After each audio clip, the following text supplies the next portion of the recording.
Ain't that something vicious? Well, it's always gonna be something every day, so gotta get into it, right? What the hell is going on? I don't know.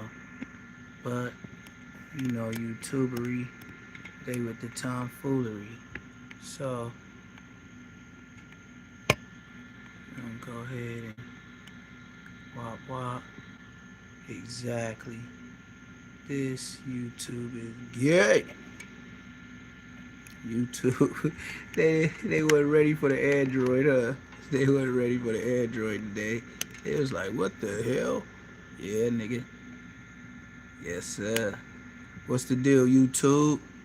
We getting into Munchie B, the blood Rico, and how Munchie B talked himself just like Loose Cannon and Hefe and all the no jumper cast before him.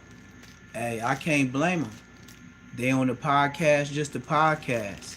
And even if podcasting get you put in cuffs, I guess that's just what it is. Hey, Munchie B, you got some explaining to do. And I got a couple of shorts that y'all gonna be into. Munchie B, you cashed in. Let's get it. THP, California Highway Patrol. Okay, they come here. They're looking for Munchie. And they say, we're investigating a murder. And today at, I don't know, 11 a.m., 1:30, they're back. Same dudes, plain clothes. They say, we're looking for Munchie and Adam. And that we're looking for them because we want to have a conversation about an investigation that we're doing into the murder of Rico the Ruler.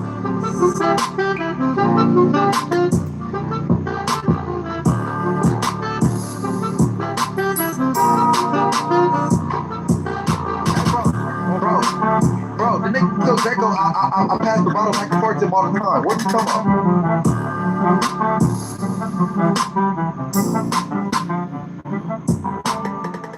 In today's video, we're going to break down how and why the CHP would pull up to No Jumper to speak to Adam and Munchie B about Rico the Ruler's murder. We're also going to break down how YG's crew would be filled with Inglewood families and neighborhood Pyrus, and how people talking too much on the internet is going to lead to an indictment in the next few months. But let's dive into it. Now, as we all know, Adam announced the other day that CHP pulled up to No Jumper to interrogate him and Munchie B. And at first, one of the most asked questions would be why was it CHP and not LAPD? And they would be handling the investigation because of where Draco was stabbed. This situation happened in Exposition Park in the BMO Stadium parking lot. And since it happened on the premises, that would be CHP's jurisdiction. But Draco was stabbed on December 18th of 2021, where he passed away a few hours later on December 19th of 2021. And at first, a few people that were there and a few Sting team members would go online and blame YG and his crew. But 4 years after the murder of Draco the Ruler, the concert promoter who was being sued by his estate would have the CHP subpoenaed to seek the records and the evidence that was in the case. And these would be the documents right here that we stated before. The Sea of Red attacking Draco, and a bunch of people pulling up right before Draco was performing, yelling out whoop. And they would even mention how the Bloods and Draco had a personal vendetta against each other. And they would also say how Draco lost his life in the hands of LA Blood gang members. And Live Nation would even subpoena the CHP to obtain security records, backstage access logs, and visual recordings. And they would even mention how the security guards were throwing around the word blood a lot. But they would also request 50 items. Hey, y'all notice this is all the stuff that Flacco said a long time ago? And every time they would mention Flacco's name, Munchie put his head down. Munchie would say he weird. Munchie would say he don't know what he talking about. Munchie said he just mentioning names. Munchie, you told him a lot of stuff. And just to hear that he talking to police, now you think he weird. That's why he ain't working for you no more. Munchie B, I'm here to tell you everything you told Flacco has been told to the police. Don't worry about nothing, big dog. I've been watching you the whole time. This whole time you been, after he said what he said, he came on there with the red rag. Once I seen him do that, I said, oh yeah, this nigga trolling. And I said, not even just trolling. This nigga is actually letting Munchie B know, hey, bruh, I remember everything you told me to try to be on No Jumper. And that's what you did, Munchie. You wanted to be on so bad that even now today, you can't stay away from No Jumper. Everybody on the YouTube streets know, as soon as you need a job or you need some money, you coming right back. Munchie B. Well, I guess this time you picked it. You and Hefe finna be up in there. We got Crip Mac that just came out. We got Spody Face that just came out again. And then we got 4 Extra that always go in and come out. Brick Baby gone. Loose Cannon gone. Who else? Big U gone. Suspect gone. That's about like 10 niggas. All off the No Jumper podcast. But never forget, these peaceful Bloods and these peaceful Crips is the ones going to jail for talking too much and always surrounding bodies. Ain't that some peaceful Blood stuff that they got going on No Jumper? Or maybe I'm just tripping. But Flacco, he know what he know. And just like Suspect said before he went to jail, he was like, yeah, I talked to Flacco. I told him not to do it. But he was like, hey, he a civilian and he know what he know. And he talked to them folks. I ain't gonna lie, Munchie. Somebody gonna go to jail. Watch, he gonna play. I remember watching it on the live when he said that. Related to the security provided that day, and they would also ask for employee names, their training, and protocol. And they also wanted to review audio and visual recordings of people that went in and out the backstage area. But 5 years after the murder of Draco, there would still be no arrest made. But for some reason, after them 5 years, the CHP would decide to pay No Jumper and Munchie B a visit. But a few months before the CHP went to No Jumper, Munchie B would go in the clubhouse and say something that he probably shouldn't have. Hey, bro, did that kill Draco? I pass the bottle back and forth to him all the time. What are we talking about? He got you in this. That's what I'm saying. Like that. Hey, me saying the bottle shit. That ain't nothing. Munchie, you sound like Aunt Hefe.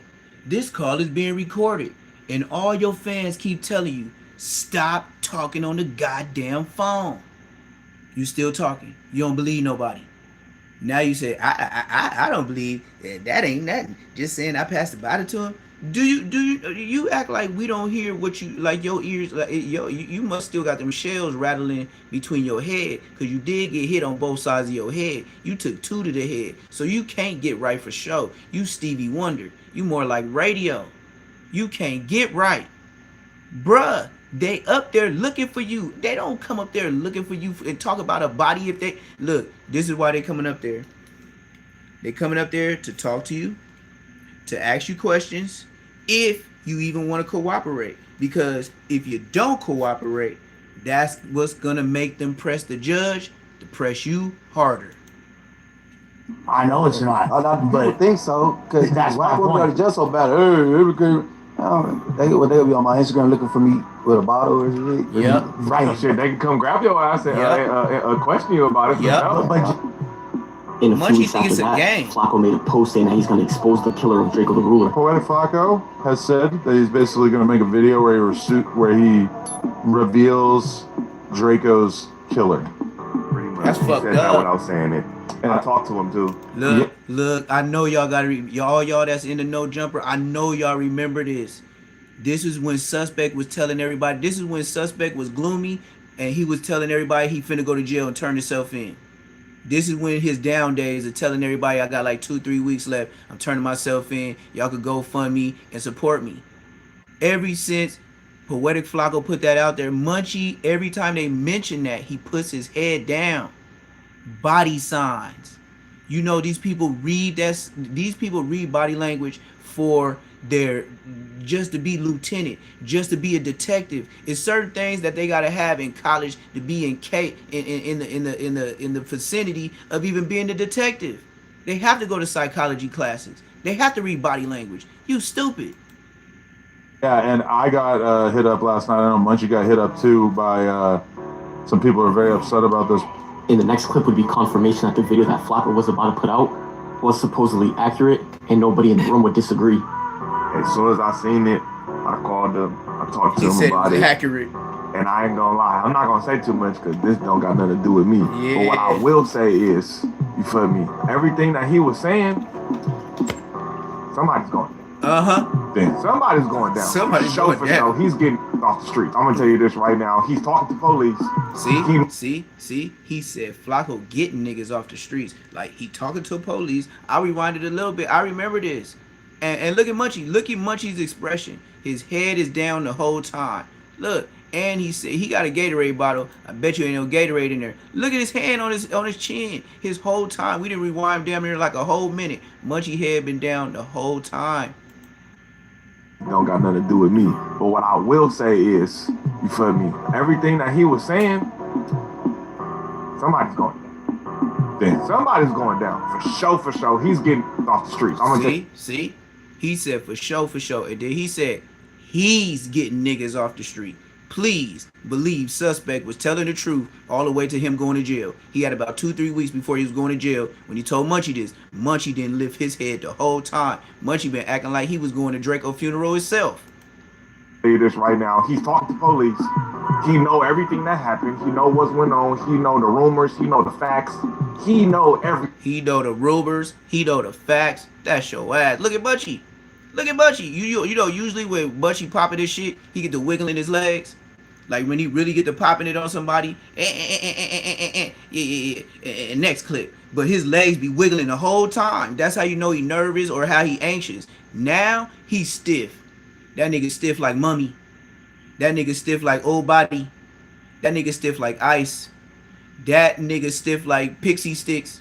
That nigga stiff like a branch. That nigga stiff as, well, you know, I'm kind of blessed as a man, so I gotta, you know what I'm talking about. When she get the booty rocking everywhere. Yes, that stiff nigga. That nigga ain't moved. That nigga casket ready. That nigga gonna be in there with Baby B Braids making content with Aunt Hefe. All you niggas is getting life. You niggas is surrounded about bodies. You niggas is the peaceful Bloods and the peaceful Crips and all going to jail for bodies. And Munchie, since you always talk about this, lawyer that, I sure hope Alex Alonzo can help wipe the peanut butter out your ass this time. Cause you gonna be in there and now you're blind. So you better use that walking stick when niggas try to put that other stuff where the sun don't shine. Cause I was there last time. I wasn't in your same, I was in the, you was in the old county jail. Nigga, I was in Supermax fighting for your cheeks. And I ain't had nothing to do with them cheeks. Think of what happened, and this is just me being an LA native and me having my ear to the streets. I think something wrong with him, bro. With Flacco. Yeah, something he like not normal. Something ain't right with him. What's not normal about him? You know what society say about you? You know what them 12 jurors gonna say about you? You not normal, and Flacco's regular.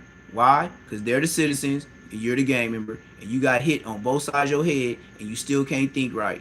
Radio, Stevie Wonder looking ass nigga. My nigga, you have looked depressed ever since this shit came to the forefront. You did not know he was gonna say Frankenstein, and now you got respectable rants. And just like, do you want me to go find a clip where Aunt Hefe said, "Yeah, man, you know, yeah, when you make it to respectable rants, man, he got you, man. Yeah, you better watch out for that guy. Shout out respectable rants." I remember that bitch verbatim, bitch. That's the only time that nigga said something that made sense, and he didn't make up a goddamn word.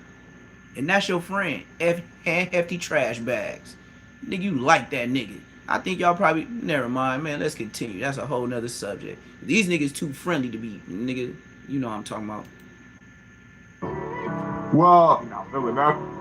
He like, bro, trying to get the BT and why? Yeah, I'm not look. feeling it. What happened, and this is just me being an LA native and me having my ear to the streets. I think something wrong with him, bro.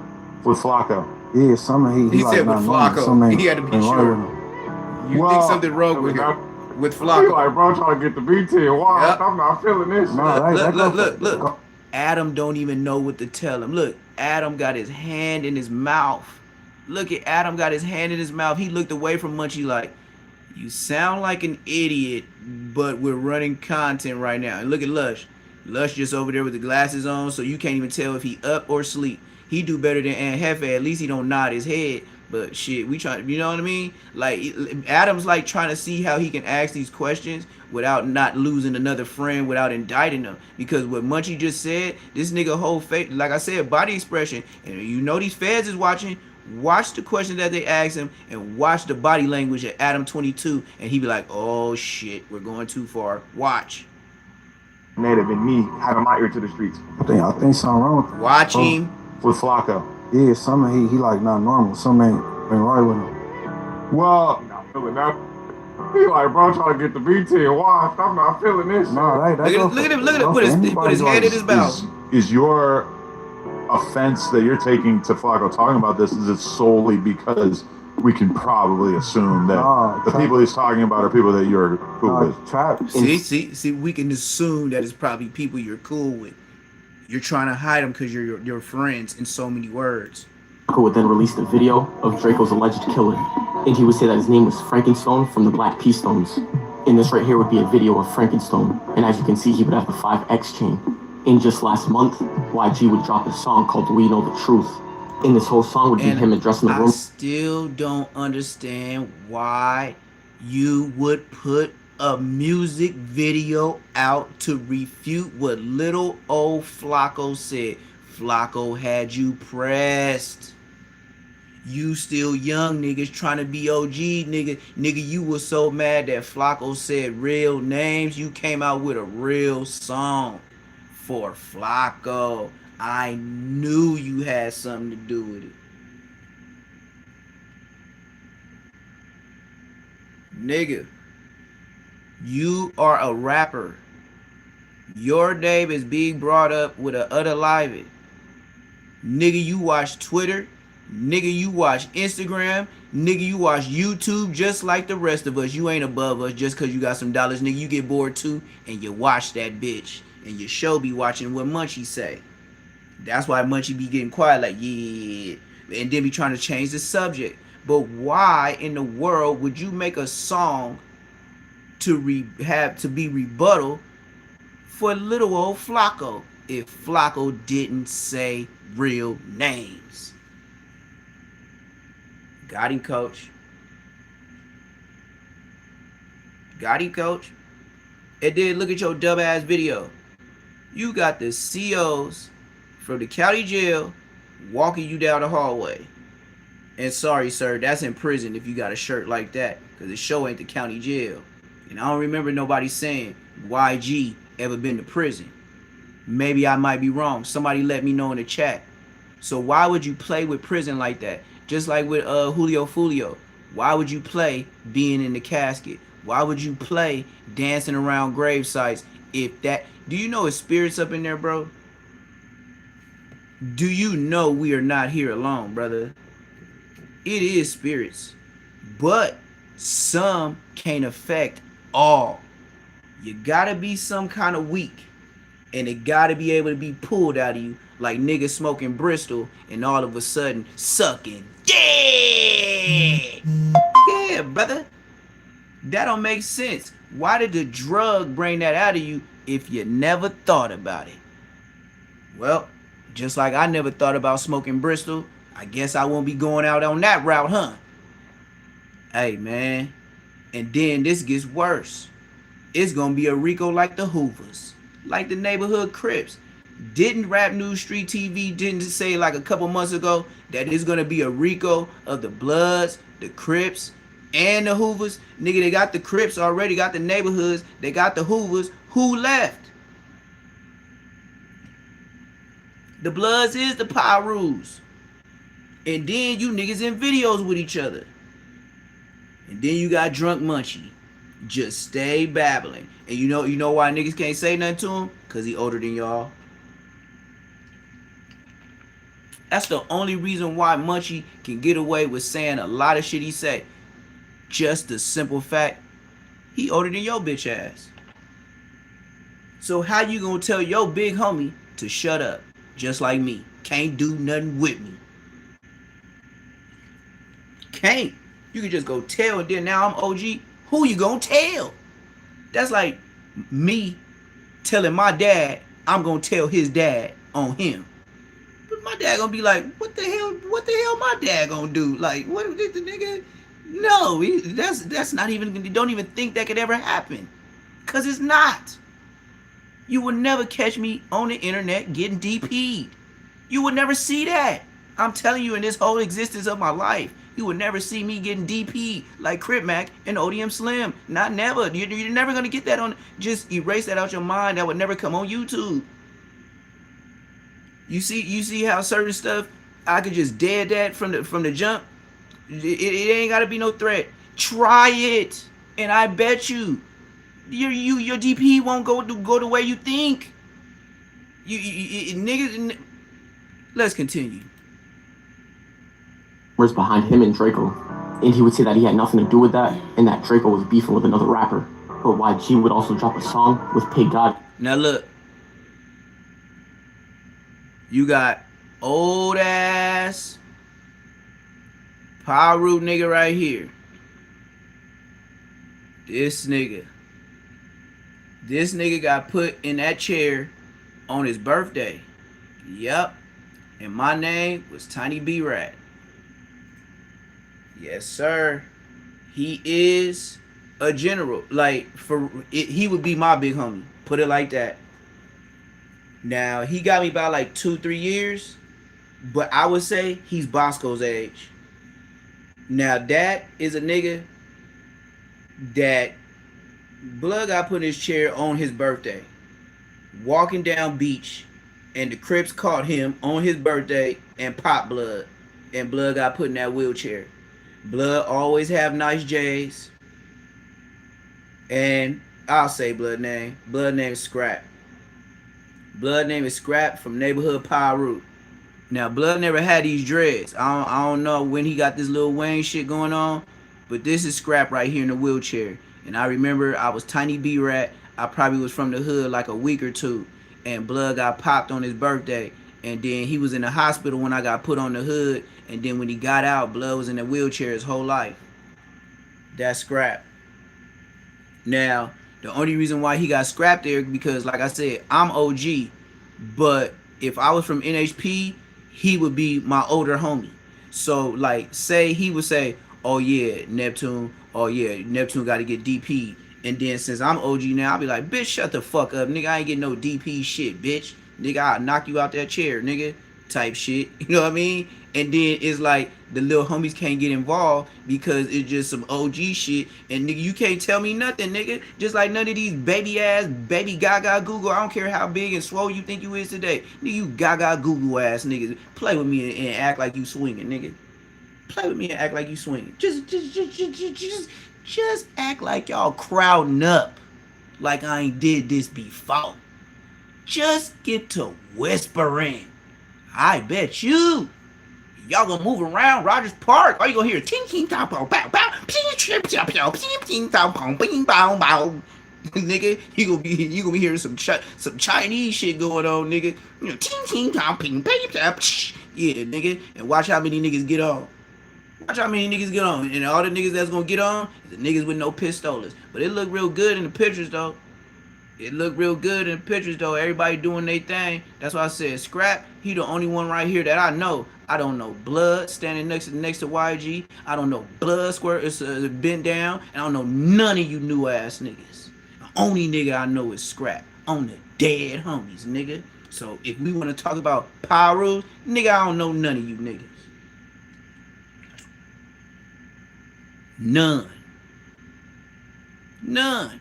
That's how long of a generation gap we got. You see why I only know Scrap in the wheelchair? Blood is Bosco's age. Blood would be my big homie. But I'm an OG now too. So Blood is just the homie. That's why I said, Blood ain't from my hood, but say if Blood said, Neptune getting a DP, nigga, shut the hell up, nigga. If I push you down, eucalyptus and beach and see you go down that little hill on the roller coaster and then wait till the light turn red, nigga, and do it to you, nigga. And why they light green, nigga, see if you make it, nigga, see if God on your side, bitch. And in this video, there would be a lot of Bloods from Inglewood. But the main one that you would see with YG a lot lately would be Ackright from Neighborhood Pyru. And he would be in a lot of YG's videos and pictures. I don't know Blood. In this picture right here would be Ackright, the alleged Frankenstone, and two members from Inglewood families. And as you can see, Frankenstone would be wearing the same 5X skin. And Ackright would even be locked in with YG's bodyguard with gloves. That's over with. Ackright's a rapper from Inglewood, and like we said, he would be from Neighborhood Pyru out of Inglewood. This would be a clip from Ackroyd's music video, That and shit as you used can to see, it would mean be him something. and Niggas just doing that shit and Frankenstone now. would have on the 10 Summers chain over his 5X chain. In 10 Summers is DJ Mustard's label, and DJ Mustard actually grew up in the jungles. And this would be a close-up, and as you can see, it would say 10 Summers Records, and underneath would be the 5X. And Ackroyd would even post pictures to his Instagram, and he would tag the Jim Gilliam Rec Center. And this would be the stronghold for the Black Peace Stones. And this is how you get shot, you stupid ass niggas. Everybody hanging out in each other hood. That's how the homie Lil L Dog caught a attempted on the West Boulevard, and we ain't never beef with no West Boulevards in our life. But you know he was over there hanging with some goddamn BPSs. The whole hood was hot at him. Like, nigga, you gotta do 10 years for just sliding with a nigga, and he was trying to get at some BPS. We used to tell him, why you hang out in their hood all the time? That's what we used to tell all the homies. Yeah, we understand bicking it with the homies. You know you got a hood. You know if some shit go down, what we gonna say? Oh yeah, blood over there in the BPSs. Why you over there thugging with them niggas and you from a whole other hood over here? If you wanna leave, nigga, just say so.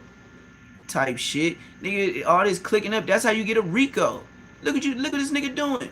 And then you posting Gilliam, woo, woo, woo. And then look, so you don't think the police was watching after that shit happened? You think it's all good, huh? Yeah, we gonna post, we with the homies. Yeah, we still outside. Yeah, we still be squabbling shit. This isn't, oh yeah, you do? Well, you know what citizens of America say? Send their ass to jail. Nigga, we ain't doing no fighting. We don't even need no guns out here. We don't need no gangs. We don't need nothing. We just need everybody to be some regular ass niggas. And if you're black, help each other out. Stop wearing a big ass chain around niggas and wondering why they trying to backdoor your ass. And then all of a sudden your ass RIP for a goddamn chain by your own backdoor homies because you didn't put them on the last tour. Like, you know what I mean? Like, it's just... I understand you throw the function, but you just don't hang out in niggas' hoods. And then you got so many pictures with them, and then you post it at the park with them. So if the Harlems come over there and slide, what's gonna happen? If the 40s come over there and slide, what's gonna happen? Like, and then you gonna come back to the hood all bust up and shot up, and then you gonna involve some Inglewood shit because you ain't even supposed to be over there across La Cienega. I mean, La Brea, like, nigga, you way over there in Stocker and King and shit like that, nigga. You over there behind the Crenshaw Mall, nigga. You over there where Tupac was doing Live and Die in L.A., nigga. That's not the hood, nigga. You know how far that is? This is how we call far in L.A. Can you walk to their hood? No, that's far than a bitch, nigga. It ain't your hood.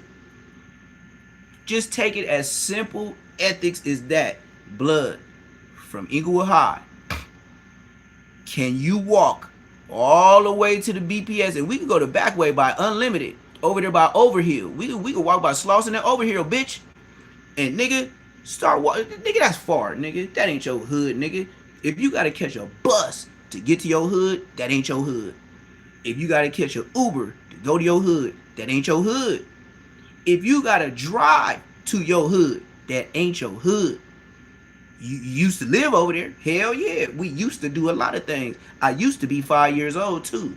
I used to ride Power Wheels. I used to ride Big Wheels. I used to play Pee Wee and Pop Warner football. I used to be going to Inglewood High until I graduated. It's a lot of shit I used to do. You niggas is still hanging out. Mind you, P4K. He just went down on a Rico. So, you think after Blood goes to jail, just because you wasn't involved in that part of what they was looking for, don't mean they ain't watching you just to watch you. Second, if you know possibly that it's blood on your hands about what happened that night at Once Upon a Time with Draco, you should be a I'm not on Instagram no more ass nigga. But nope. You out there with the chains on, blicky down. And you know what my dad used to say? You know them dudes that wear all them big ass chains and big ass earrings and nice car? Yeah, they do all that because that's everything they own. And they need somewhere to pull up to because that's everything they own. They don't believe in no banks and shit like that unless they cashing it. They like to wear all their money around their neck. That's why they ready to die for that bullshit. Because they got it all around their neck and they got shit saved up. Facts. just to his Instagram, and he would tag the Jim Gilliam Rec Center. And this would be the stronghold for the Black P Stones. And this would be a picture of Ackright, Frankenstone, Gloves, and Baby Dot from Inglewood families. And Baby Dot would also be close with YG. And in July of 2019, Baby Dot was actually arrested at YG's house. He was arrested after they raided YG's house and they found a gun. Baby Dot and a few other people were inside the house, but YG wasn't home. That's when they went to the hills and they ran. Oh no, this is a different house. Oh, this is a different one. I was finna tell y'all about how they went up to YG house up to Hollywood Hills, and he was all the way at the Red End, and that tattoo artist had 2 bodies that they was running up in there for, and that's when his homies did whatever they did in that bulletproof truck.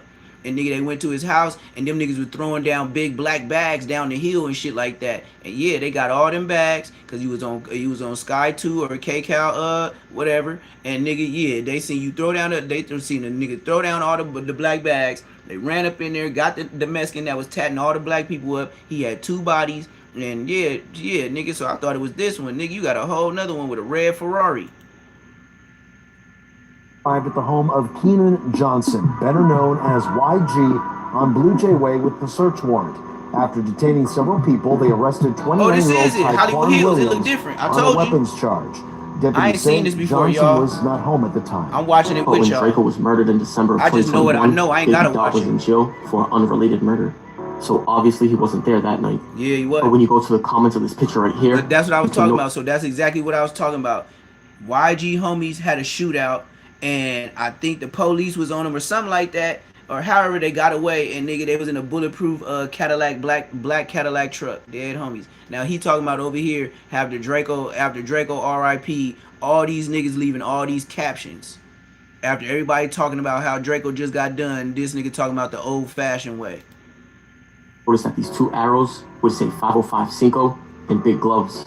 And Big Gloves would put hashtag Inglewood Families, Neighborhood Pyru, Black P Stones, and Bloodstone Villains, the old-fashioned way.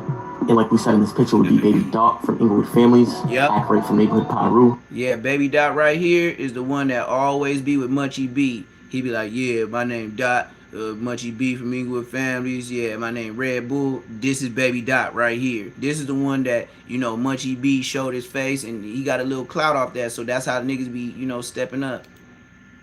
Frankenstone from BPS, and Big Gloves would be from Bloodstone Villain. And the other comment that I noticed would be 505 Cinco, and he would put up the emoji sign that a lot of Bloods use. And when you go to his profile, you can notice that Frankenstone is actually Cinco from BPS. And we previously made a video about him. If you haven't checked it out, go check it out. And this would be a video from 8 years ago that Ackright dropped. And as you can see, it would be him and Munchie B in the still frame. But like we said previously, that doesn't mean that anybody's involved in anything. But now we're going to dive into why I think the CHP just hit up No Jumper to question Munchie B and Adam. Now, like we said, YG dropped We Know the Truth last month.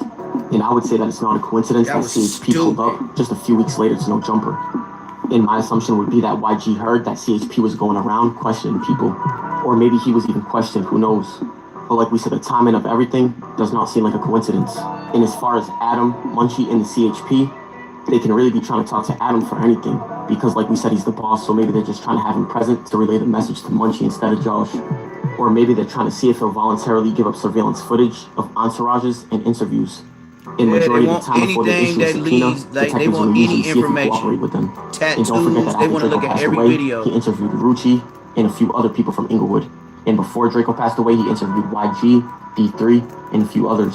And right after Draco passed away, D3... And now he's running down the whole log of why they want to talk to Adam 22. You just said he did Chite, he did Rucci, he did Munchie, he done had Frosty up there, he done had all these people up there that say Sly Slick shit, and they want the uncut edited version so they can say like, okay, we yeah, because he has the edited and the unedited version. That nigga has machines that he got a whole. That's why they want to talk to him. They want to get it the Brick Baby on the Big U loose cannon way.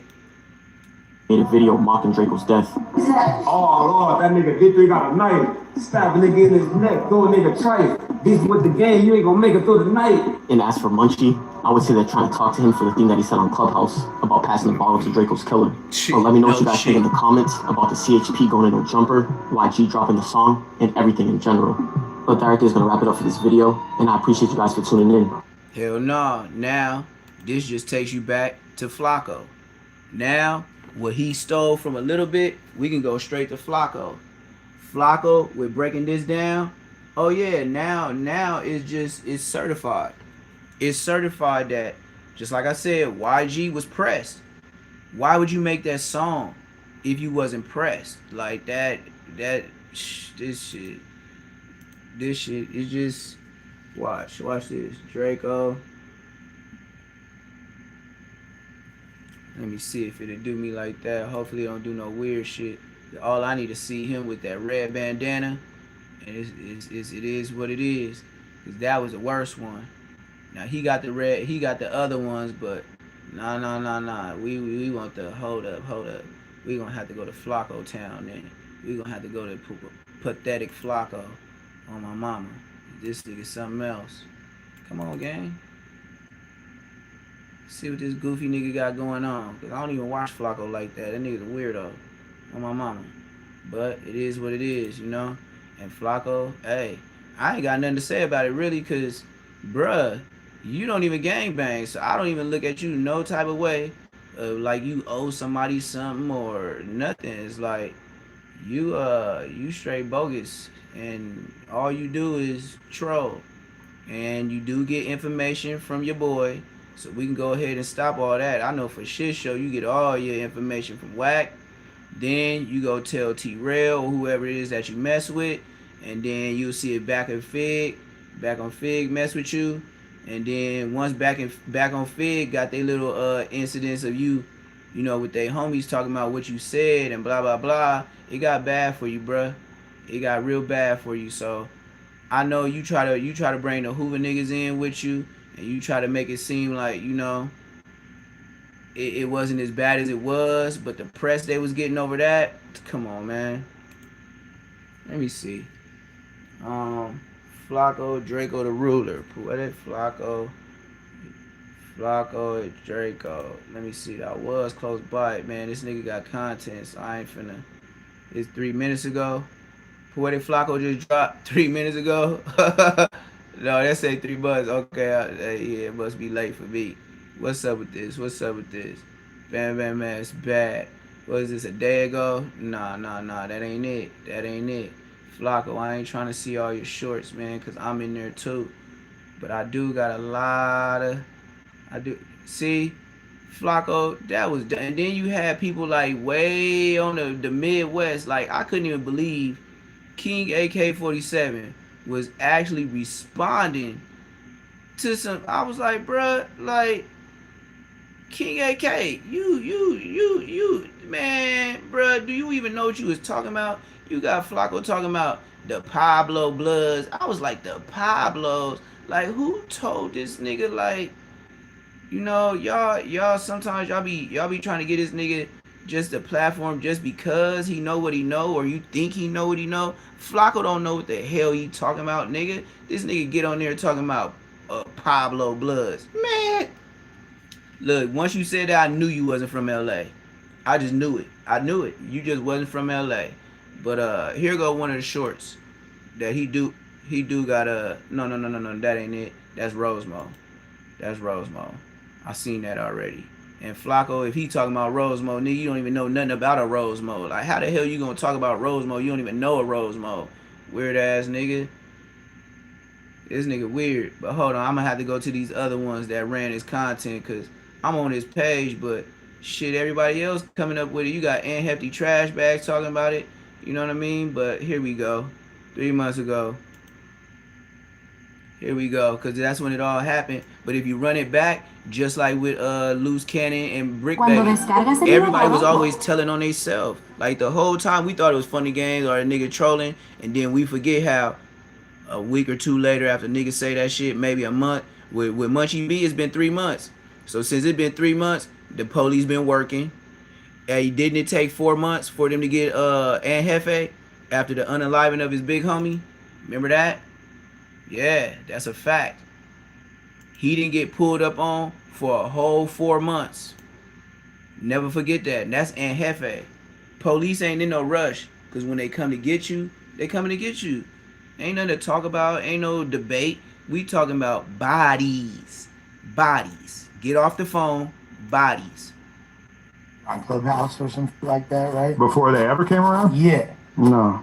You had got into it with him or like had a disagreement with him in some capacity, you know? No, because Flacco kind of takes credit for Munchie even being on this podcast in the first place. He is, but I thought this is my Munchie wouldn't have never been on No Jumper because he was begging Flacco for a whole year to get on No Jumper, and Adam 22 kept saying no, he didn't want the gang members up there. And now look what happened. First, no, we didn't get into it at all. Okay, so what I had thought was that you guys had like some kind of disagreement. Y'all wound up chopping it up, and he's like, "I got to interview you on the platform. You hella cool." He brought you over.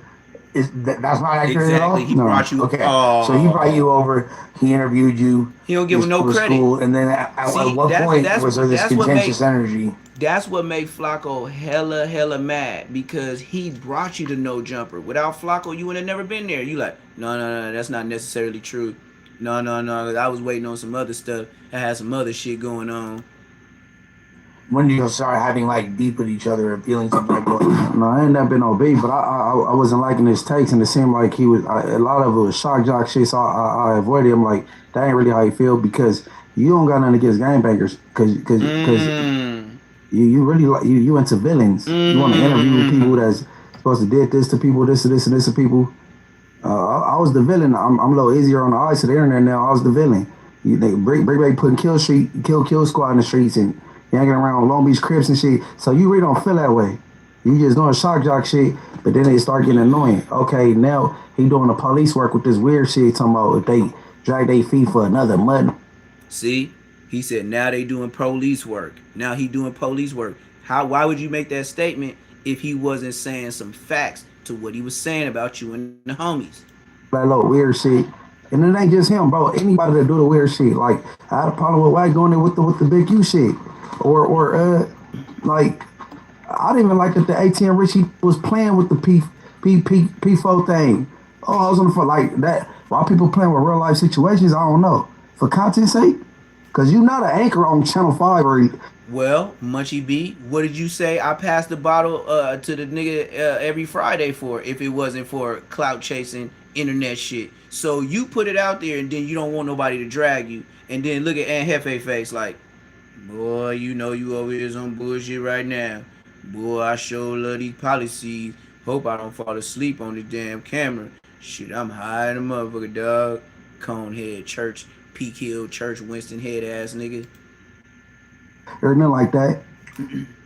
Like, I mean, I don't know. But that's what that is. But no, I ain't never started off back and forth for beefing with Flacco. No, I've heard you say multiple times that you don't like when people run content, or it's hard for you to tell when it's a play or not, and that frustrates you. I've heard you say that. It's not cool, bro. Yeah, but he a shock jock, bro, and he bro, yo. Shock jock was when you said I passed a drink to him every Friday, nigga. What the fuck you thought that was, nigga? Some that's ultimate shock, nigga. Come on, man. Tell me them shells ain't still bouncing off in your head, dumbass boy. You don't do shit like play with people's freedom and shit like that. You play with your own. This nigga crazy. For entertainment. This nigga out of control. That ain't cool. This nigga's out of control. Well, at one point, because like when I first met you, Flacco like was pushing hard for you, and Flacco got you, or like was like, you know, he was setting up a pod with 3 of us, and he was like, it seemed like y'all had a really good relationship. No, bro, yeah. So like, when did that kind of switch? I just told you. Well, I wasn't liking his angles on shit, and then he talking about shit he don't know nothing about. All this content that he do, like a little 13, 14-minute video, and you could figure out what happened with these 2 people in like what happened in 2 years and 13 minutes. And all that. Oh yeah, that's cool, but all that little street shit you should stay away from because you don't know nothing about it. You can't report on shit you don't know nothing about, bro. But okay, that's the job of a YouTuber, right? Like if we're holding everybody to that standard, Spotify's, you and Ant all make videos in which you basically attempt to take that's going on in the culture between members, rappers, etc., and you like explain the story and then offer your opinion, right? So how is that different from what he's doing? No, it's just a difference from you putting some content together or exposing something and then reacting to something. Mm-hmm. You know what I'm saying? Like he exposed content. He's somebody exposing something. Like I have a lot of stories or a lot of I'll be knowing about. I can come out and make a video for scratch, but I choose not to because that's not my lane. And I just feel like as a human being, like holding yourself accountable. Like people gonna say this all day. Oh, it's on the internet. You got on the internet and said that you got on the internet and did it. Like as a grown ass human being, motherfuckers expect certain people to know when to have ethic. You know what I'm saying? To have some type of morals and not try to put somebody in jail and do the police job. Because if you wouldn't want to be the police, you could take your ass down into the police academy and do the physical and all that. But do you think it's as like a rule that as a YouTuber, it's wrong for you to try to put stories out there that might get somebody locked up? Because a lot of people would say, actually, the thing that's wrong is killing someone or doing something that could land you in jail in the first place. And that if the YouTuber is able to put that information out effectively, that there's nothing wrong with it. Okay. Everybody had their opinion. Like I said, I don't make the rules for YouTube. Like the rules for YouTube is like the army, be all you can be. So it's like, I don't make the rules. It's just like, I expect a motherfucker as a human being, like, just to, have ethic. But like, hey, if you shit with the police work, you with the police work. Shit. Can't do nothing about that. Hey, but see, like yesterday, trying to give a comparison. Oh, you was there? Okay, yeah. Yesterday, the Traveler Ross and Flacco. Nah, Traveler Ross, he don't seem like he personally invested in none of the content he put out, like, or nothing against somebody, or, you know what I'm saying? He said, oh, they keep dragging their feet. What the is going on? That shit sounds way deputy, right? But what's his name? Traveler Ross don't do that, bro. I read across shit. He got a frozen screen. He analyzing. He do that with all the little shit. You know what I'm saying? He ain't talking about he in contact with the police and he don't want to interfere with the investigation. I'm like, what the is he talking about? And I'm telling you, bro, and that's bad for business, bro, because most of these rappers are wannabe street people or street people. They're like, damn, they probably don't want to come for an interview because this fat talking all this deputy shit. Like, God, like, what do you, and that's what I'm saying. I'm on my, what's it, Chris Henson? Why is you worried about this shit? And your brother, stepbrother, your daddy's son, he's a predator. Talking about dropping anchors on bitches. Like, bro, you worry about that. Okay, but even if that was, then you pay for you helping the sex trade. You can't report. No. Let me tell you something. No. How do you report on this whole thing in the Hoovers about the human trafficking thing when you pay for? But bro, hold on. That's okay. Look, that's on my daughters, bro, and I don't want to put the person's name out there because being a pimp is against the law. But on Inglewood family, bro, this man Flacco and pay for ass, and this is a hoe for a Hoover. I don't know whether he know it or not, because some of the bitches on Fig look good. But you didn't pay for it. You didn't move the trade further, bro. So niggas like him. You said ate it? Huh? You said ate it? He ate it like ate in the bed. He I thought you meant like he ate her butt. No, I ate a whole lot of thing. I'd be so upset. No. I don't know nothing about that. Ate it like you ate it, like, you know what I'm saying? Ate it in the bed. You said he ate it? Yeah, no, I don't know nothing about what he do when the door's closed. But like, hey, bro, people gotta knock it off, bro. Like that shit weird, bro. Let the police do their job. Why you not investigating suspect number 4? You should never said it. Who's that? Whack, he's suspect number 4, whooping Jay Reed ass. You ain't said nothing about that. Nigga, bro, I know he might be privy to way more information than that than anything else. Whack name. You work at No Jumper. That's Who's suspect number 4? Nigga, Whack, he suspect number 4 on the thing with the Jay Reed shit. Why you ain't investigating suspect number 4 and all that shit? Nigga. Well, he only has so much bandwidth. He can't investigate every crime. But he skipped that one. I mean, this shit, what Jay Reed, like 10 months old now. Why you skip over that? I thought they, I don't know anything about that. Charged Loose Cannon and like the other two dudes. I thought Loose Cannon just lied on his brother recently and said his brother was the one that did that. Yeah, I'm not aware of any charges against Wack for the Loose Cannon thing. He didn't touch the guy. It's on paper. I haven't seen that yet. He's suspect number 4, bro. Yeah, Damn, I'm surprised you ain't seen it. I am being sued for this beating. But as far as I know, Munchie B always make claims like he always sees stuff like Whack 100, but he sees stuff through Alex Alonso. Alex Alonso is the way he's able to read paperwork without saying he gets it. Whack just say he got it from somebody. This nigga will go to Alex Alonso and have him read it, but they already talked about it. And it's just weird.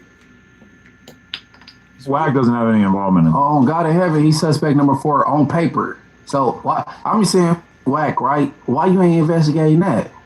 Right. Okay, now we got Jay Reed. Why you ain't investigating that? So, okay, Munchie, do you feel like at this point Flacco is... And Hefe about to go to sleep. Check him out, y'all. He was acting like he wanted to eat Ash Barrett's ass. Bro, do you know that from Paru? You don't dislike gangbangers that much, do you? This is the Burger King original chicken That's sandwich. when I be talking about. That's when Munchie he get personal. He want to talk about this nigga paying 304s, eating butt cheeks and all that. But niggas stick to the program. He putting you on blast for a hot one. He's ready to eat her ass.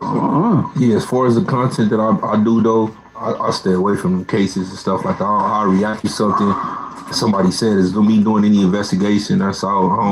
I stay away from all that type of stuff. Yeah, but you guys are gang members. You have a reason to stay with it. Yeah, but you got gang members out there that's reporting on that type of stuff too. So wow, Flacco dropped a video 2 minutes ago called "Munchie B tells No Jumper to fire me to stop me from exposing a murder." We have to watch it. And then the thumbnail is him with fake tears on his face. We have to watch it. It's for sure like about the news from yesterday. You can tell you do the thumbnails. Y'all use the tears on the other J Stone Fruit Town. Hello, Flacco. Yo, Adam, man. Yo, what's the word? Hey, listen, man. Can y'all please stop like dealing with like the kitty gloves here, man? Y'all know that man bullshitting, bro, and lying. Yo, listen, man. Y'all know Munchie B is not upset because here, right? So again, Munchie B told you that on like the news, I think, that he loved or he has no problem with Trapper Ross dropping a 3-hour documentary naming YG and his crew as being involved, but he has a problem with me because I said I'm gonna wait because I don't want to interfere. Flacco, stop acting like we don't know it hurts more because you guys used to be friends. Why you always like to leave that out, like the important stuff out of the story? So again, his problem essentially with me is I'm not dropping it fast enough. Again, just logically inconsistent. It doesn't make sense at all. Because again, if you love what Trapper Ross did, where he name drops YG and others, I don't love it. I say nothing wrong with it. But yet you say you got a problem with me. You said you're gonna name the #1 suspect, bro. Who the are you? Like, so it looks like the problem is you believe that I'm gonna be accurate and Trapper Ross was just talking. That's the real problem here. The problem is not, Flacco said he got away so he don't interfere, because that's logically inconsistent. If you don't got a problem with a name dropping YG and others in a 3-hour video, then you got a problem with me because you know I know the truth and you know I would drop the truth. And that's the real. How the fuck am I supposed to know what you know? He has been picking here. Wait though. Again, anybody who's sitting there, we gonna call again a square, bro, right? Keep it 100 here. Don't count because Munchie B is there. Munchie B has been dissing for the last 5 or 6 months. I've been quiet. I ain't say a goddamn thing. Dissing you? Yeah, I done called him a culture vulture and shit. Okay. I haven't done a goddamn thing to Munchie. I have never dissed. I told Munchie, hey, bro, if this video drop, your name won't even be in it. I went out of my way to again keep it kosher, keep it cool. Because again, my nigga, I'm a real nigga, bro. I'm not about to play the whole diss a nigga, hate it. No, because again, if I don't hate a nigga, I'm not. Again, I don't come fucking with people who don't with me, especially people who I know. So hey, anybody who's sitting there trying to act like yo Munchie B ain't wrong and he ain't filed for kind of who ain't come fucking with him, y'all dead ass wrong. Because again, I ain't doing a goddamn thing to Munchie. Now I feel like I'm fully justified to do what I'm about to do the full way because Munchie can't fuck with me when I ain't come fucking with him.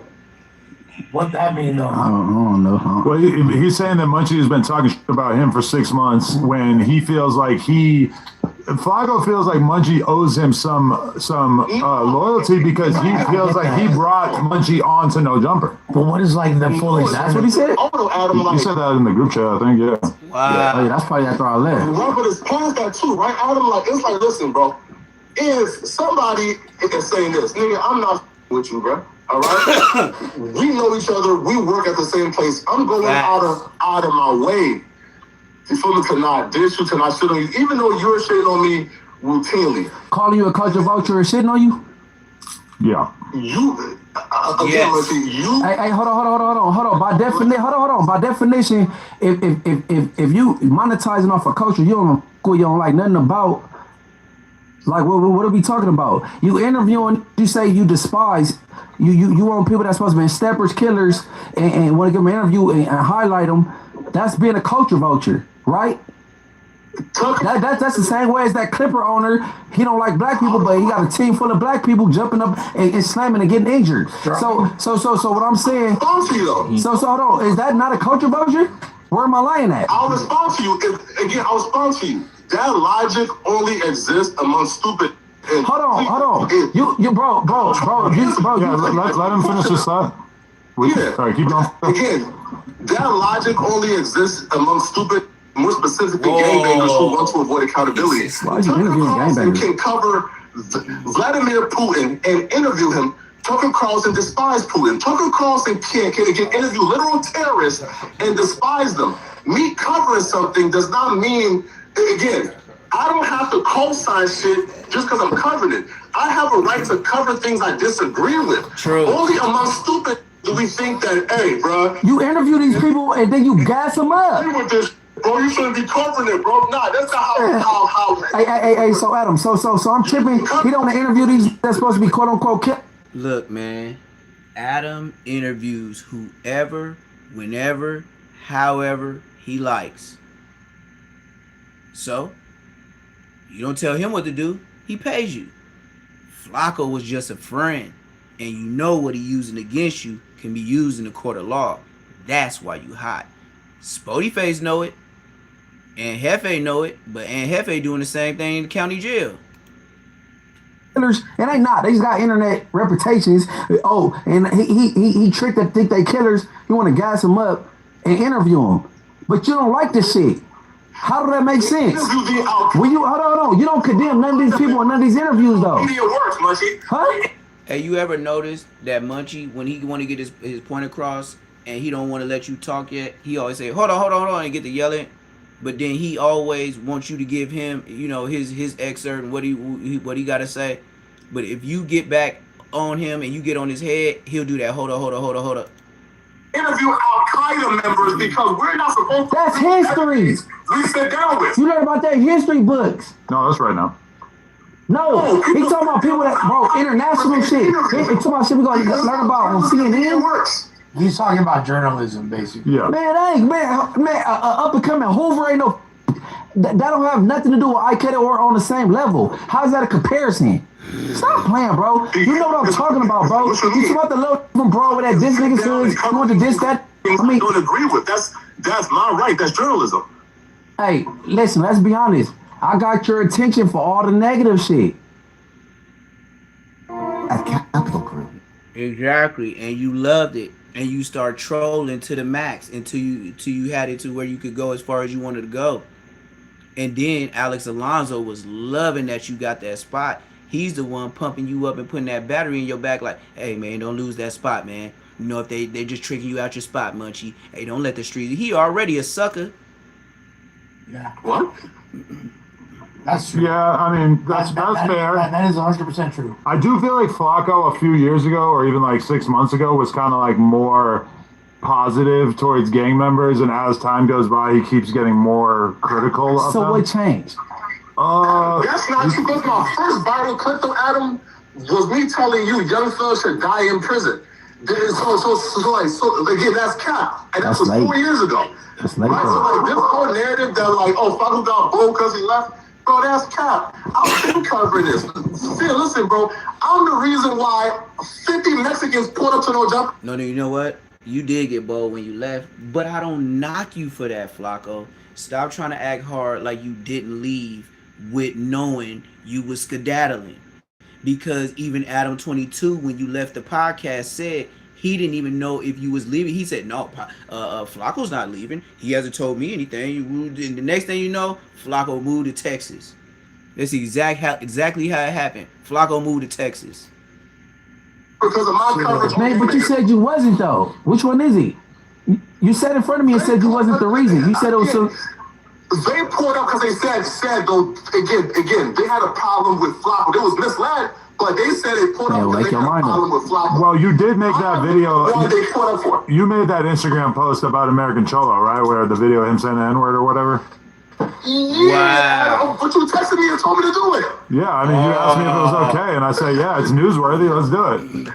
Well, no, that's not. Well, here, listen, no, no, Adam, that's the full story, okay? Well, I mean, I was on board. It's getting spicy, my boy. Listen, and I still will stand on this, is that if you run a hip-hop media platform and all of the black employees who are on the news panel feel like it's fair that we should post about this podcast just saying the N-word and the COO N-word, yeah, like what kind of white man would I be if I said, nah, now he over there saying that word because this burnt out charcoal bottom of a brush at where you wash your tires at, brush face Bosco little brother looking ass nigga.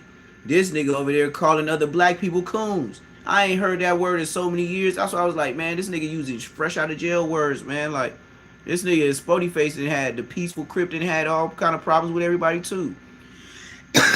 Both of them, him and that Hefe, look like they didn't even want to come to work. Lush, he always looked like he just spit out a tooth in his alcohol. So we already know he dying slowly.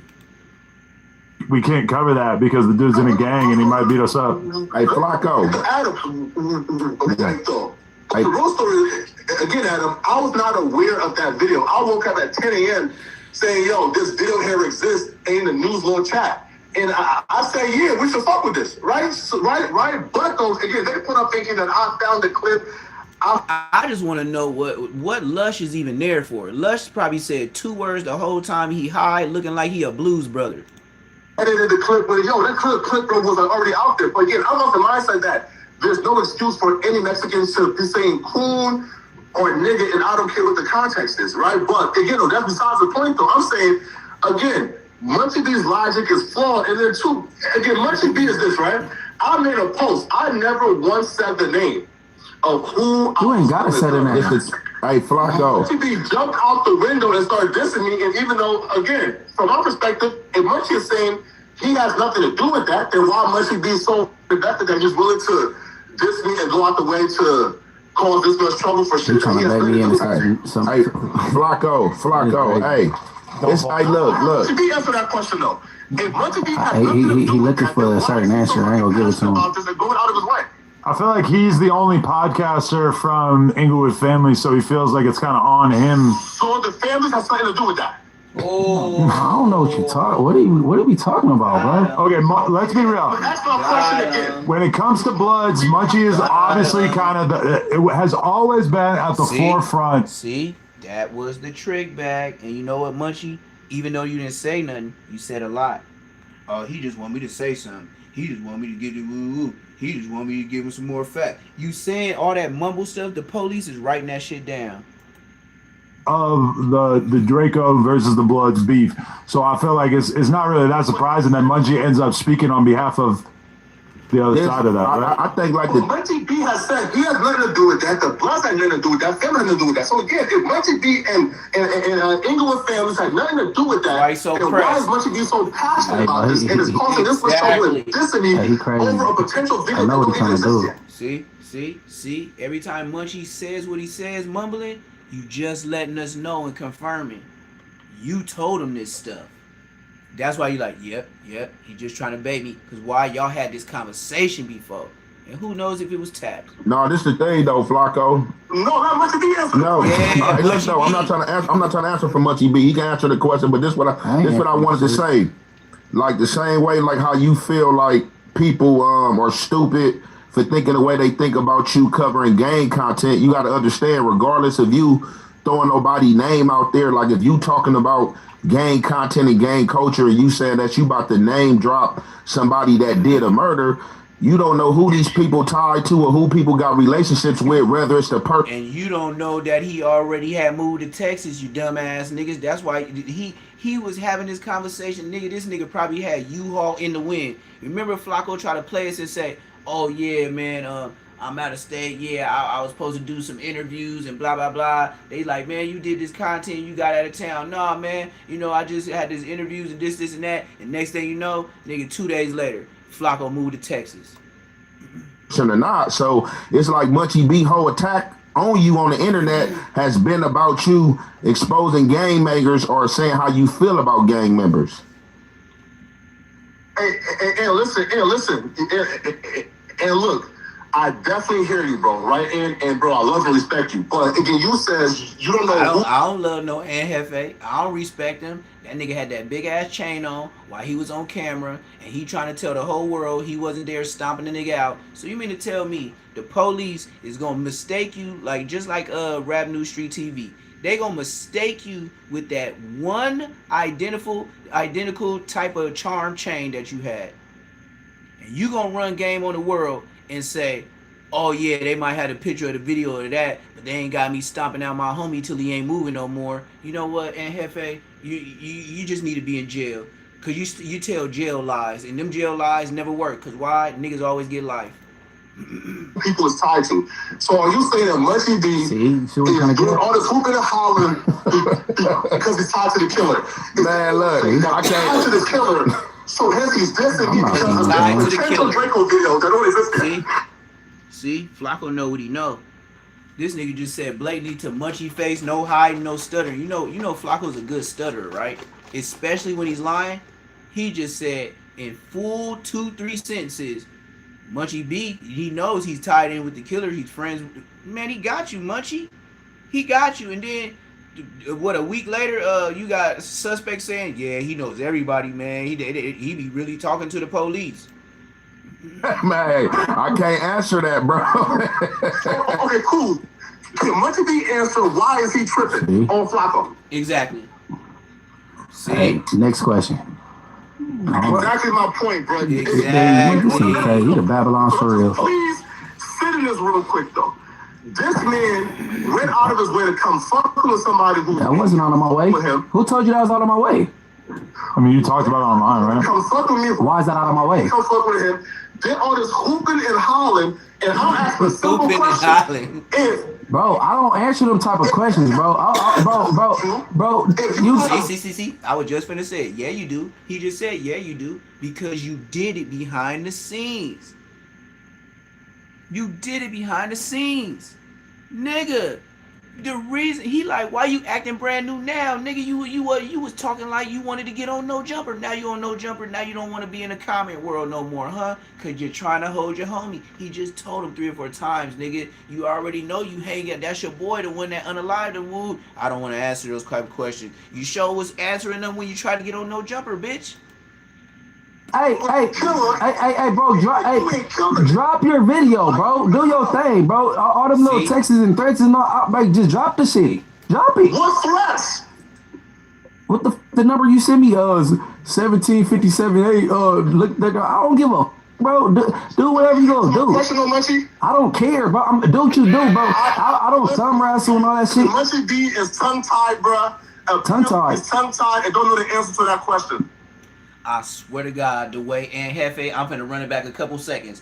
When he just said you tongue-tied, and Jefe started eating peanuts and looked at Munchie at the side eye. I'm telling you, body language is everything. That's how they book niggas. Don't you know they read your body language when they leave? This is the whole point of stressing you out when you go to jail. Just expect it if you in there doing some dangerous shit. I'ma tell you, nigga, I know how it go. Nigga, you scary, I ain't.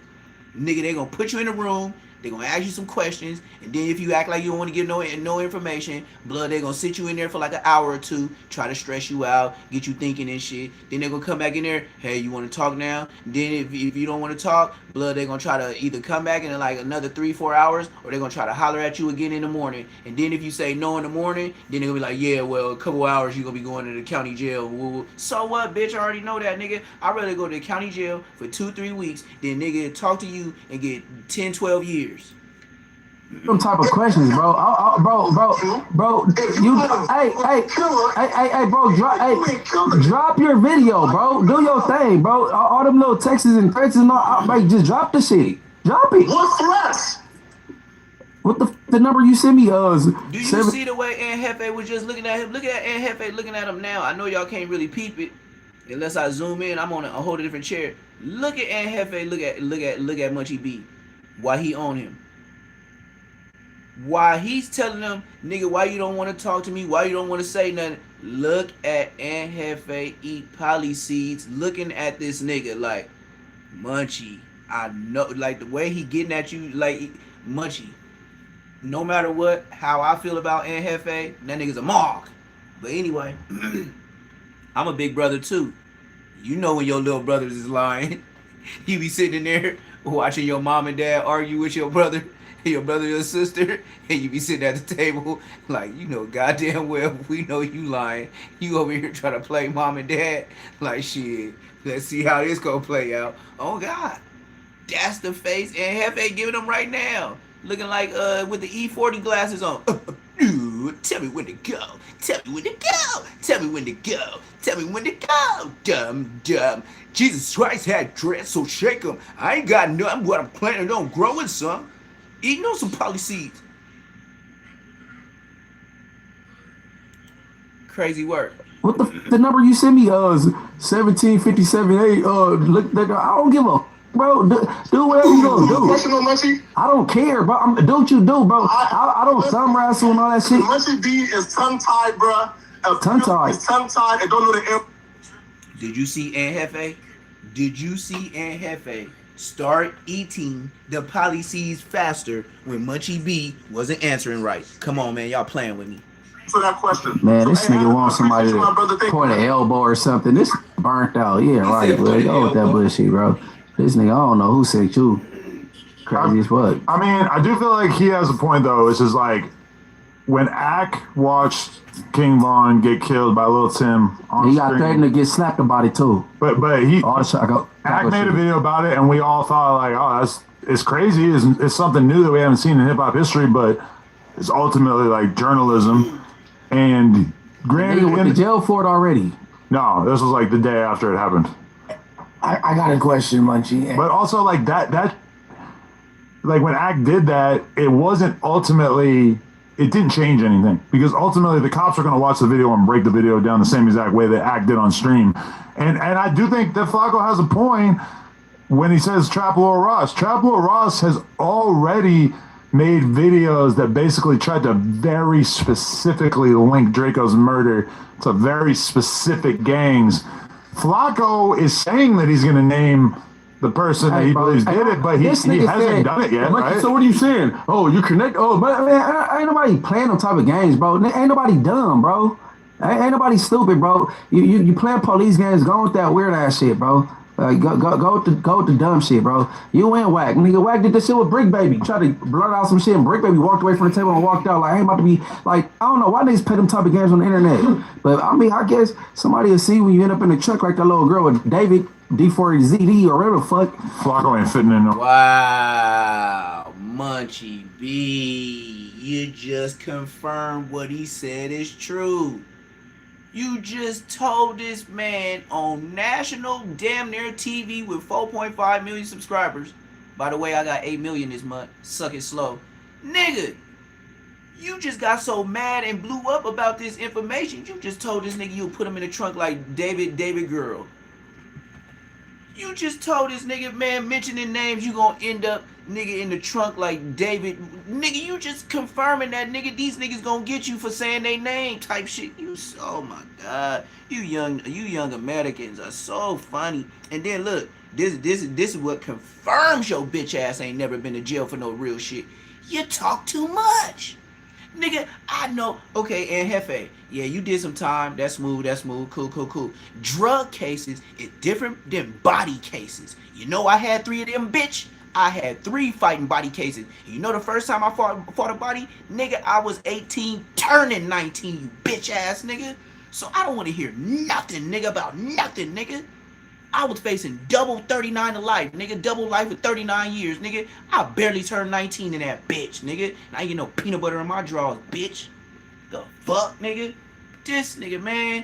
That's how I know. And then you just confirming that four leaf and all them niggas did that shit to you, right? Cause you're soft already, man. You're soft on Adam 22. You're soft on everybody that push your emotional ass buttons. And nigga, on a dead homie, you wasn't raised with your dad. You was raised with your mama. You and Big Munchie, nigga, your mama was there, nigga. Your daddy was not there, nigga. I used to be at your door picking your brother up, bitch. You niggas, man. And Munchie ain't emotional like you, nigga. I can tell you like my little brother, man. Can't hang out with you niggas long. Nigga get mad, but like, I done told my brother in my life so many times, nigga, you don't act nothing like me and dad. You weird, nigga. You be acting like mama, nigga. You all emotional as bitch ass, nigga. Told my own little brother that. You remind me of Munchie. You be trying to be like me, nigga, but you too emotional, nigga. You could never be my little homie, nigga. Just don't bang, nigga. Crybaby ass, nigga. Yeah, you got a squabble, but you still a crybaby ass, nigga, man. This ain't for you. This generation gotta skip through you, nigga. You just tell them, nigga, my brother, nigga. Somebody do something to you and it's bad for him. This nigga, that's what Munchie is. This nigga, emotional bastard. And then you can see the bullet right there on his temple. Can't you see right there on the glasses? That big old hole right there. Blood got hit right above the temple. Blood could have been out of here. And then he got hit on the other side of the head. That's why he got this whole line. It's like they made a whole hairline for him. Blood is baby don't be bald right there. Blood got the whole Stevie Wonder haircut. Blood got a haircut like he down south. Blood look like he got an old nigga, MC Hammer haircut, nigga. Like Blood is fucked off. Bro, you going to jail, Blood. And since you said what you said, they gonna stick it to you. And you know what? Alex Alonso can't save you. And you know what? That nigga Trap Lord Ross gonna be at your bitch ass court day too. You and all them niggas, cause it's gonna be a big case. Hey Munchie, I ain't tripping, nigga. I'ma sit right here and do bonding on your ass, Blood. I'ma do it on you, and then you gonna get at you gonna be getting at Braves, cause Braves gonna be laughing at your ass cause you in jail facing the body. And nigga, it's just gonna get ugly. Then you gonna get mad at Aunt Hefe again cause somebody gonna speak on you and somebody told you why your bitch ass over there in Twin Towers with the rest of them old handicapped niggas. Yeah, then they gonna give you that little seeing walking stick. Boy, you sure better use that like you Bruce Lee, nigga, Bruce Leroy. Cause boy, listen, a whole lot of niggas ain't gonna care about you being blind with the shit you said on the internet. See how that shit work out, you bitch ass nigga. Hey, I don't know, a Tahoe or something. No, but Munchie, you made like you specifically spoke on, and you made an effort to not talk about those guys for a while. You know what I'm saying, right? Like, you know what I'm saying? Like you've talked about that on the pod. You know what I'm saying? Like you. Lush, what happened? We ain't heard from you from the whole podcast, and your voice sound like your bitch ass just woke up. Bitch, what was you smoking last night? You smoking Grim Reaper rocks?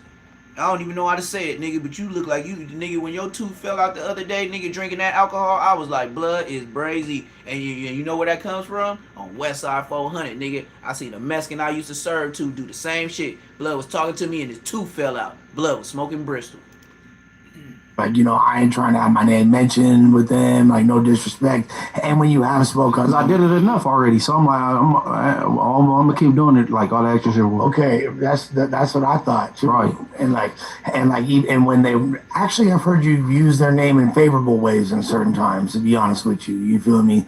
Now, like the other day, I don't know what it was. Munchie B, I never paid attention to your mark ass before. But it sure look like your motherfucking dunks look like some size 7.5s and 8s. Bitch, you can't even stand. You can't even catch squabbles with niggas with grown man shoes, nigga. Your shit still what, $59.99 at motherfucking Foot Locker sales, nigga. My shit be $89, $139 and up, bitch. Little foot ass nigga. Man, you ain't no mayor, nigga. You's a hoe, nigga. You's a whole Amazon bitch, nigga. Man, you done told on a whole B team. B team that. B team, elite team, and then do your mayor campaign all the way to that motherfucking what's that shit called?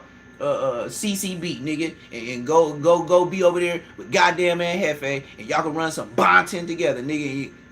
You could tell us all the phase you didn't catch, just like in Hefe, he only catch emergency phase type shit. If it was a clubhouse, if it was whatever, like what that live was, and it seemed like the energy was different on that clubhouse. And then is that what made you? Come on, man. Y'all been in here a long time. Some of y'all ain't even hit the like button. Disrespectful, like. Extra, like, be like, Flocko, what the f is you doing because of the timing of that? No, that's what he doing, period. No, I ain't gonna do that. Me talking about a bottle shit that, I mean, yeah, that's what you keying in on, that whoop-de-doo to that ain't, I mean, what that's gonna do? No, just because it's not that it's gonna do nothing, it's that people on the internet that don't know the internet misconstrue it. So yeah, that's my point. And Hefe, look, man, you know the story. Look, see, you know by making them comments, nigga, I'm finna roast a nigga. Hit the like button, y'all. You remember this nigga and Hefe telling this bogus ass story with your boy who's a Zark or who's or who gives a fuck, you in jail doing life, nigga, with some bare ass shelves. Nigga got books up there and 6 top ramens. Blood, I don't want to watch a nigga with 6 books and 6 top ramens. Blood, I done been to jail before. I ain't trying to go back by looking at your content. Nigga on the dead homies. So look, this nigga Munchie B, right? Now, he does all this commentary on all these people that do Zark shit, Mark shit. By the time you get in the pen, this content on the content level on the West Coast, if I got 8 million views this month, bitch, I'm running it up. Go to jail, Munchie. I bet you I'll run it up. I will run back every goddamn short on YouTube and do my own custom click. Bitch, I will close the doors and don't answer my family calls. They know how I get down. I will get cooped up. Nigga, if you see the video that's just uploading right now, nigga, you know the same headline that I got? Okay, now imagine what's finna be uploaded right now while I'm on live. And I'm uploading it from a whole nother device. I'll tell you how many minutes. Yeah, it say I've got about like 40 something minutes for the upload. Best believe, Munchie B, you through, baby, you through. You through, baby. You through. Once I upload this, I'm talking about I took my time with this upload, Munchie. I got Draco shorts in the front where he was dissing you, calling you peanut butter man. I got Ralphie the Plug diss song against you. I got your Ingleweird diss. Nigga, I got you saying with a knife in your hand, nigga, you ride in the car talking about Draco right after it happened. Oh yeah, I went way worse than Respectable Rants. Oh yeah, y'all got me content creating now.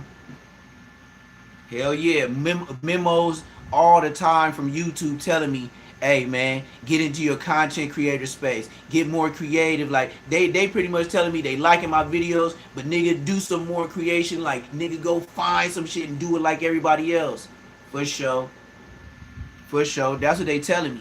Nigga, go to these different platforms and nigga just get some clips, nigga, and just put your words together. You know these niggas already. They watch my lives. YouTube, they do watch lives, nigga.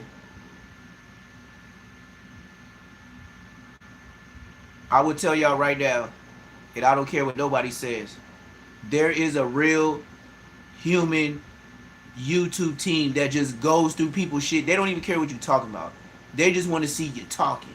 They don't want to see you just running content. And they blow by you. Believe me, they're in here all the time, just like the feds. I know it's a police that watch me too. They just got to get assigned to you. It's just like, just say Inglewood Police, right? Say they be like, oh man, you got this new guy from Inglewood. Yeah, man, he's got a podcast. Hey, Another job for you, man. You gotta watch it. Hey, I don't care, man. They pay me just to watch these guys. And then they just sit there and watch us build up cases. Nigga, the nigga can't nobody tell on me. Then nigga, I'm telling you the police. Nigga, you wasting your time. Nigga, everybody dead that can tell on me. And I don't tell on myself. Go look at my file, bitch. You know my name. You know I wasn't telling since a kid, nigga. Nigga, I went to the hole for 3 months in juvenile hall because I wouldn't cut my braids, nigga. And I had never been to jail before. What type of nigga is crazy enough, like me, for 3 months not to cut my hair at boot camp Challenger when I was supposed to be in Jarvis. Nigga, I wouldn't cut my hair. So, nigga, I was in the hole. Nigga, 3 months. Nigga, I was only supposed to be there 3 months. Nigga, they gave me like 5 months because I was in there bullshit. It's real life. So if you think I'm finna get the telling now, nigga, I wasn't telling at 14. Man, I'm worser.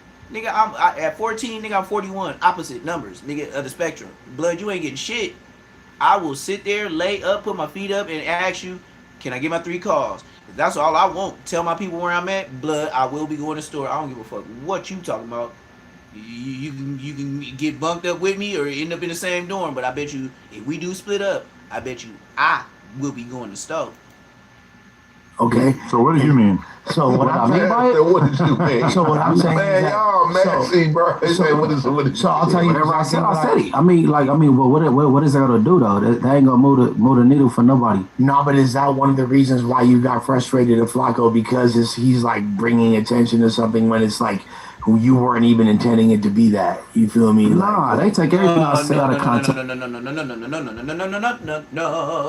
No, Munchie did mean it to be that because he even said, shit, even his brother know what happened. Ooh, nigga, his brother know that's why I'm up at No Jumper. His brother ain't pulled up here. I seen him coming up here doing podcasts. His brother ain't on shit. His brother, you told the world his brother was soft and all type of shit. Hey, shout out Draco the Ruler, man.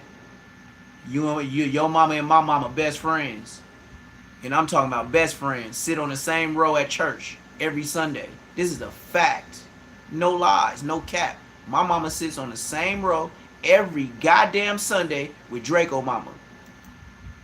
Hey, so if they take that and run with it, let them run with it. Word. Tell them when I kicked Draco when he was down. He said he was there and kicked him. Like the stupid like. But you said literally. That's right. No. I already pointed that out. You see how Hefe finally found a part for him to laugh? Because they have a code to hide each other on camera. Come on, man. Hit that like button, man. Y'all don't be hearing YouTubers that's from LA that know what they talking about, nigga. I know Munchie's not like that. I know Munchie ain't never popped no straps at nobody. Y'all know the stories he told. Ain't nobody got on the internet and said, yeah, Munchie, I'm a survivor because Munchie came through and started busting at us and nigga, he hit me right here. Ain't nobody telling no story about Munchie like that because nigga, it fights? Oh, blood. If fights is your mayor, nigga, get your ass in the back of the line. So literally word, right? Accountability. Okay, but like I use that in the wrong context when I said literally. I mean like I literally like after like he couldn't really spar back. I figured. It was a figure of speech though. Yeah. But the literally thing they like, you know what I'm saying? But and Hefe tearing them policies. Hey bro, he know what he doing. He just tried to. So what you said? Am I right? Or all that little weird shit like, bro, just drop your video. Do what you'll do, bro. Like whatever. I'm not a fan of it. That's all. You also you were like, Flacco is pretty much turf hop to Figmunity at this point.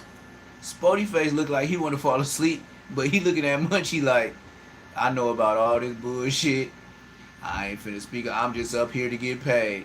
But when Munchie say some bullshit, this nigga open his eyes. Look to the side, like, yeah, I forgot. Munchie can't give me eye-to-eye contact, cuz blonde on hood. You think that's fair? Like, cause I posed the question like, damn. I mean, he's still in the group chat. He's just doing that one part with T-Row. Yeah, no, but that's what turf hopped. I mean, you're making it sound like we don't f with him anymore. No, I didn't say that at all. I was asking. That's why running back again. Earlier you was like, dude, you was like, why are you even like Rocky? When's the last time you've been over here?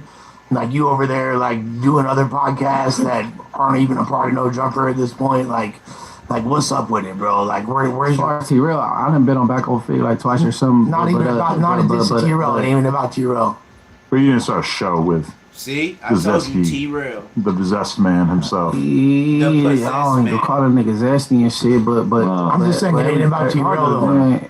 But it's not a diss at T-Real. Hey, I mean, I just ain't got no reason to be in no group text with this dude. So you know what I'm saying? Well, at this time of that statement, if you're a no jumper employee, and Flacco's is still an employee, no jumper, that chat for you guys are for everyone to get out their shit before they get on the podcast. So at this point, Flacco was still no jumper. Munchie, you just make demands, and you're the worker. I can't even. What I like texting back in the group text with hell you doing, bro? That shit is crazy. Yo, cause I'm gonna be real with you. No, I'm gonna be real with you. Why you over here with the gangsters politicking, and you the only one that got your shoes off? I just want to be real. Just like you said, I just want to be real. Well, I just want to be real with you with the ankle socks, with how you got black ankle socks with white shoes, and you got the nerve to take them off, and it look like you got foot powder on the bottom of them. all of the years of having that no jumper group chat, which includes the era of T-Rail, AD, etc., even Sharp, like Almighty. I know there's been like some very, very contentious debates in there over the years. But for sure, it got taken to a different level by you basically going in on Flacco, accusing him of some sex crime. I said, and your brother, he said some shit to you that I won't even repeat. He was getting so out of pocket. I didn't catch the group chat argument in no jumper history. Yeah. No. I didn't catch it. Then they typing too fast, and I'm going to the backroom and shit. But that's why he be talking too fast. I seen him get a gang of men. I just like, hey, bro, hey, pervert, I'm about to go to sleep. You know what I'm saying? I'm out of here, and then we woke up, and he got to talking to these little numerical numbers I don't know nothing about. I'm like, man, I just exit that shit. But I mean, what here with it, nigga? Hey, bro, you can't threaten me with I'll do what you do, bro. A content creator I guess they go fire off for content. Do your thing, bro. Whatever. Damn, Trouble or Smith. He said whatever. He said whatever. Let's see. It's Mo with Munchie. It ain't even over. You could just who just did something 3 months ago? Munchie B denies telling Flacco about Munchie, this goes on forever, nigga. Niggas know, nigga, you just gonna keep telling on yourself. This nigga Sunday makes brightening the everyday moments. This nigga Spotty Face, the first time I seen him without his hat on, man. Man, he sure look different. Hey, Spotty Face, I thought you had a bald head like Aunt Hefe, man. On my mama, man. You surprised me, bro. Here we go. And hefty trash bags. Is that Flacco finally dropped his big expose video. Munchie, I think you texted me and told me it was a D-. What are your thoughts on this? I don't even want to help further that little bunk ass campaign he trying to run. It feels like it didn't make that much noise. Like it kind of the excitement before it came out was almost like more than when the video actually dropped. I kind of feel like. Yeah, I ain't trying to help further that like that.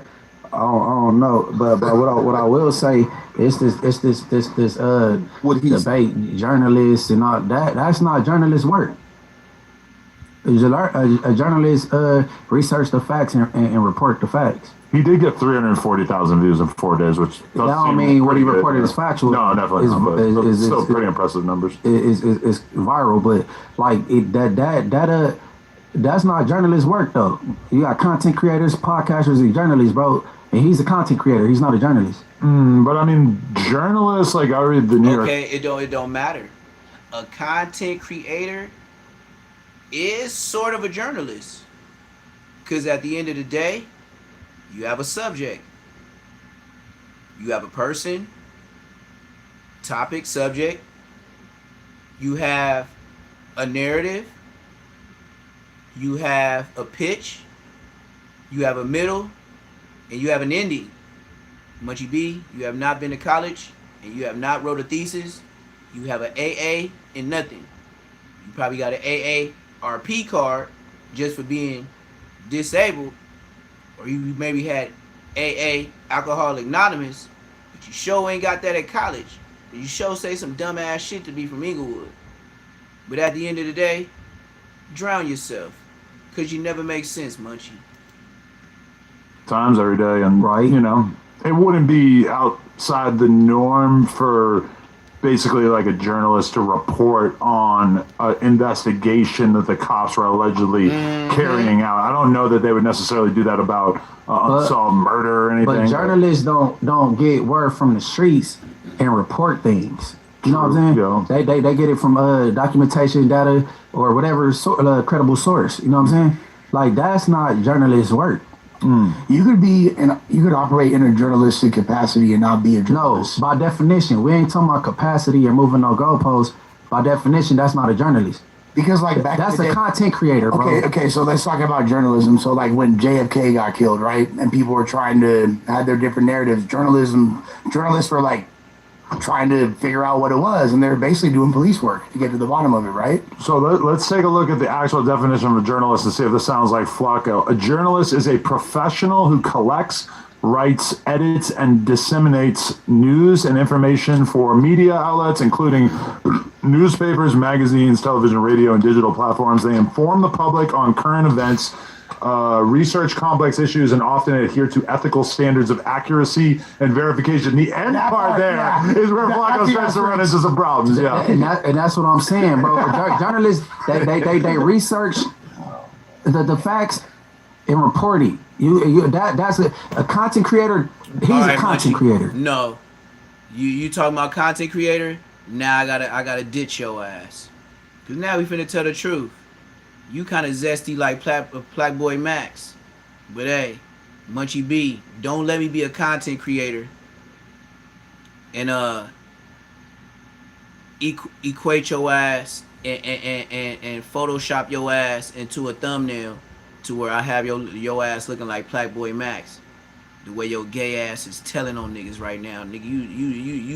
You are the reason for the Rico. You are the loose cannon for the Bloods. I'ma just keep it real with you. I'ma keep it 100, 1,000, 400, whatever you want to call it, nigga. Munchie B will be the Rico. He will be the loose cannon for the Bloods. Dead homies. Scaling a business. Oh man, I pushed the skip button in front of y'all, man. I told you, YouTube, they on their shit. At the forefront of oh no. They took me back to the same thing. Hey, YouTube, I'm not playing with y'all, man. Y'all ain't finna be messing up my just like Academic said, man. Y'all be trying to shut down lives. Y'all be having stuff going to other stuff that we did not even push. Then watch, there's gonna be another commercial after I just came from 2. Dead homies, come on. Taking forever to go through it. See what I'm talking about? I know YouTube. The YouTube. The Draco versus the Bloods beat. See, so I feel like it's this is crazy work. Here we go, y'all. Well, a man is reported dead after being stabbed at a concert in Exposition Park last night. TMZ is reporting the victim was rapper Draco the Ruler. It happened around 8:30 last night during the Once Upon a Time in LA Music Festival being held at the Bank of California Stadium. A couple of days ago, I made a post where I announced I'm about to expose and reveal who killed a really famous LA rapper. A lot of famous LA rappers have died. I never respected this red rag stuff on the dead homies. If I be Flacco with this shit on, I would have made him touch every pillow in that thing. And I just want the mono where it ain't no help, to where, mama ain't home and you get to really rough housing with your brother, and then you really get to do him how you want to do him instead of mama saving him or dad saving him. Like, get up off him. first said the name of who I was about to expose. But when that post went up, almost immediately, Hit Dogs began hollering. One of the Hit Dogs who's been hollering the loudest, trying to get me not to drop this video, is Inglewood family blood Munchie B, who Draco the Roller famously dissed in his Inglewood diss when he says, "I just dropped 50 on a blind ninja, he ain't see it coming." He was talking about Munchie B. Munchie B thought that targeting me and my parents for something one of my relatives did would sway me from dropping this video. It didn't.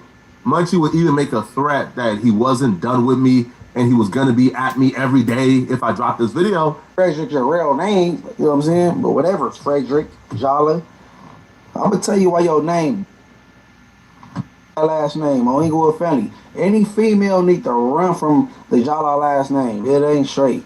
On any resume, it ain't straight. Flacco. I'm not done right here, bro. I'm on your bumper because you're a you's a horny fraud, bro. On Bloods. Why this nigga so mad? Oh, wow. Come on, Blood. I don't understand. Blood, why this nigga so mad? Swoo-woo. This nigga was swoo-woo. Because I'm confused. He said right? If you have nothing to do with Draco the Ruler's death, if you... Flacco, see, that's how the last nigga got his foot put up his ass, saying that swoo-woo. Boy, listen, you already said the Pablo Bloods. Now you over here swoo-woo. All right, man. Don't make some of that hair come off the bottom of your chin. Compton Tyler Perry cuz by the chin looking ass, just for men wearing ass nigga. All your homies and Inglewood families have nothing to do with Draco the Ruler's death. Then why are you going so hard trying to get me not to drop this video? Once that didn't work, another Blood from Inglewood called Frosty the Snowman, who in my opinion was put up to this by Munchie B, called Adam 22 and began to threaten Adam 22 that if I drop this video exposing Draco the Ruler's killer, that they're gonna treat it as if No Jumper dropped it. This is just age-old LA tactics. This kind of content it's gonna get treated like No Jumper's the ones dropping that content. Definitely. Which is right. On one hand, I think Flacco's totally within his right to expose whatever the he wants to say about an ongoing investigation. Because I mean, it's not any different than what happens in the real media world, where the New York Times, if they find out that there's an investigation going on into a alleged crime that Donald Trump committed, they are going to publish an article. We've been dealing with LA bullies our entire life. The reason why they contacted Adam when them coming at my family and me didn't do anything is because they think, well, Flacco is associated with No Jumper, so if Adam, can get scared, then maybe Adam will scare Flacco into not doing it. Or if Adam tells Flacco, hey, man, if you drop it, your job is at risk, bro. Just, again, LA bully tactics that didn't work, right? Because Adam isn't terrified, isn't scared. Nobody is scared of gangbangers anymore, Blood. That's a fact. Right? Gangbangers don't scare nobody. So, of course, none of it works. But I'm confused as to why Munchie B is going this hard because I'm in gang members' business. When Munchie B has kept me in gang members' business for as long as I know him. Somebody go ask Munchie B how me, a civilian from North Dakota, knows who shot and killed Rosemo in Inglewood. Go ask him. Just so the streets don't think I'm bluffing, I'm going to get the streets a hint of safe, something right now that only the streets would know, that I know. That's the hint. Now, I would never reveal this information, but if Munchie B have kept me in the streets business for a long time, why is he all of a sudden mad that I'm doing street content? Is it because he's intimately involved with Draco the Ruler's death? See, I asked Munchie B this on... This nigga bought 2 of these motherfucking goddamn red bandanas for $2, man.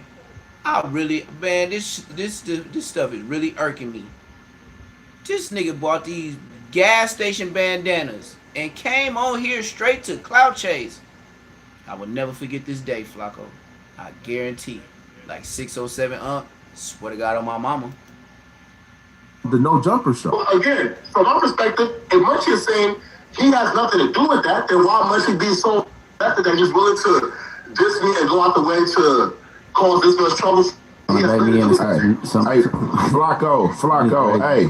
Hey, look. Munchie B answer that question though. If Munchie B has he looking for a certain answer. I ain't gonna give it to him. About this and going out of his way. I feel like he's the only podcaster from Inglewood family, so he feels like it's kind of on him. So the family has something to do with that. Oh, I don't know what you're talking. What are we talking about, bro? Okay, let's be real. But ask my question again. When it comes to Bloods, Munchie is obviously kind of it has always been at the forefront of the Draco. Yeah, support that Cash App, man. I know my moderator keeps saying it too. We've been up here going for a cool minute. Support that Cash App, $PBF 400. You see it? That's my moderator, man. Hit me up in the chat, man. Support the chat. Versus the Bloods beef. So I feel like it's not really that surprising that Munchie ends up speaking on behalf of the other side of that, right? I think like Munchie B has said he has nothing to do with that. The Bloods had nothing to do with that. Them nothing to do with that. So again, if Munchie B and Inglewood families had nothing to do with that, then why is Munchie B so passionate about this and is causing this much trouble and dissing me over a potential video that don't exist yet? What was I trying to do, Munchie? Exactly. Well, if Munchie B don't want to give the world an answer as to why he's so upset I'm doing this video, then I'll give the world the answer. The reason why Munchie B is so upset is because the person who killed Draco the Ruler, the person who took the knife and actually stabbed Draco the Ruler, well, that person is really close to Munchie B. But of course, I'm not saying anything new because Munchie B slipped up and said on Clubhouse that he passed a bottle to Draco the Ruler's killer almost every day. No, man, Draco is dead, bro. What are we talking about? Don't make me disrespectful. Hold on, homie. Hey, bro, look. Hold on. You know Draco shit used to be on the table and ain't there no more, right? Hold on. You know Draco shit was on the table and ain't there no more, right? Me doing hold on. You do know I did. I said Draco and his brother worked there on Friday. You know, on there every Tuesday, right? You choose. Take your dumb ass up, bro. Hey, bro. Draco is dead, bro. Hey, bro, the nigga that killed Draco, I passed the bottle back and forth to him all the time. What are we talking about? Bro, Draco is dead, bro. Draco is dead, bro. Why are you talking about that nigga? Hey, bro, you heard what I just said, right? Draco put 50 on a blind nigga and he's dead. Why are you talking about him? Draco the Ruler ain't never dead as long live the ruler forever. But I'm glad you said that because it's time to expose which one of Munchie B's friends who killed Draco the Ruler that he passes the bottle to every day. And I'm also glad, Munchie, that you contacted the Crips to apologize for saying too much because your homie is responsible for other people's deaths. I'm glad you called and apologized and confirmed that your homie is the killer of Draco the Ruler. I'm glad you did that, Munchie. I'm glad you were dumb enough to confess that your homie is the one who killed Draco the Ruler. Now, unfortunately for you, I got his identity, his name, and let's expose that right now. When Draco the Ruler was initially invited to the festival that he lost his life at, he was skeptical. He was reluctant to go. Because when you look at the flyer for the festival, YG was also... And long live Draco, because, man, this is around when Dolph got killed. And I was in the Bounty jail. I was in there for popping a this nigga was trying to play games. This little Mexican black nigga from nigga try to act like he from Chongo, but nigga come to find out in court that nigga's from Insane. And that nigga got on the stand on me, tried to tell on me and some more shit. But I wasn't really tripping though, cause my lawyer and my investigator had said he said I could drop this case, I could go ahead and give it to the private investigator. Cause the whole neighborhood said he like a bully, and you was just the one that gave him what he was looking for, and they know him, his wife, and all that. That nigga try to say I popped at him in the car with the kids, so that's why I remember this very fine. I was in the Bounty jail, nigga, when this shit happened, when he died, and then I found out from my baby mama just talking. She was like, "Oh my God," she was a nurse at a USC hospital, whatever, downtown LA, and yeah, hell yeah. She was like, yeah, they just killed that nigga you be listening to all the time in the car. I was like, who? She was like, no, not Dolph. And then right when she said Dolph, a little bit later, or however it played, it was Dolph. It was like back to back. She was like, nigga, that's crazy. Dolph and Draco. The only thing you used to bump every day, because I used to be on my super money tip. Man, them niggas both dead. And I was in there facing attempted. Set to perform. And obviously Draco and the world was well aware that while YG was discussing Draco the Ruler on No Jumper, YG told Adam 22 that he's not doing no rap beef with Draco. Right? Him and his dudes beef for real. And if it's beef, which it was with YG and Draco, him and his dudes is gonna come and get you. Draco understood that was a threat towards him, and that YG was publicly stating that they're gonna come and get Draco. Like, people be knowing, like, if you know, you know. If you don't, you don't. I'm not finna be going out there doing no rap distance. It's like, if it's smoke, it's really smoke with us. We ain't playing, you know? So, like, I'm gonna tell the homies the same shit, bro. I done told D3 that, like, we ain't doing none of that weird for nothing, for the rap. No, we not on none of that. We trying to make hits. We gonna move around, get rich, have fun. All that rap beef and all that, we not rap beefing, we really beefing. the homies gonna get you. You know what I'm saying? So it's like we ain't even trying to do that. We chilling. We not on that. So you know what I'm saying? That's what I tell the homies. That's what I tell the homies that who I be with, that I hang with. You know what I'm saying? Like D3 young, bro. That's not cool. Like we ain't doing none of that. Right. It's kind of like a shortcut to like getting you a couple million views. As reluctant as he was, Draco still agreed to come to the festival and perform for several reasons. A, he was being paid $50,000 to come and perform. And then two, Snoop Dogg personally called Draco and asked him to come to the festival and perform. Draco had love for Snoop, so he couldn't turn that down. And Draco also got assurance from people he respected like Wack 100 who told him that they will be there as well. So if he come early enough, they'll be able to link up with him and he will have some reinforcement. However, Draco the Ruler came super late and came after. You see how homage is paid to Wack? You see how Wack always gets his name in the media? One thing I can say about Wack, good or bad, as long as your name in the media, it don't even matter. Your name in the algorithm. Then he got 3 to 4 different platforms that always scream his name. But I noticed one thing about Wack. When they was talking about Transmission Wack, about that video of him in the car, them same 4 platinums or platforms never said a word about him. They just let it blow over. Within a week or so, they got back to talk about other stuff. They did not let Wack 100 and that car stuff linger in the algorithm. It was only coming from Damian Porter, and it was coming from Spody Face, and a little bit of Ann Hefe. Oh yeah, you can't forget. So it's the Dream Team. Yeah, Old Dusty Draw Slim, and Hefty Trash Bags, Spody. Somebody shitted on my face. And who else I say? Whoever else. But that's what it is. Oh, Munchie B. That's the whole team in the squad. So now they got holes in their team. Munchie B, he had Spody Face. Spody Face was shooting him shots, but Spody Face couldn't handle the fame. So he started crashing out on live, just saying, I swear to God, I swear before God, because I do this YouTube stuff now. When he was saying what he was saying, I said, oh yeah, on the dead homies they take it. I was saying that to myself out loud when I was watching that shit.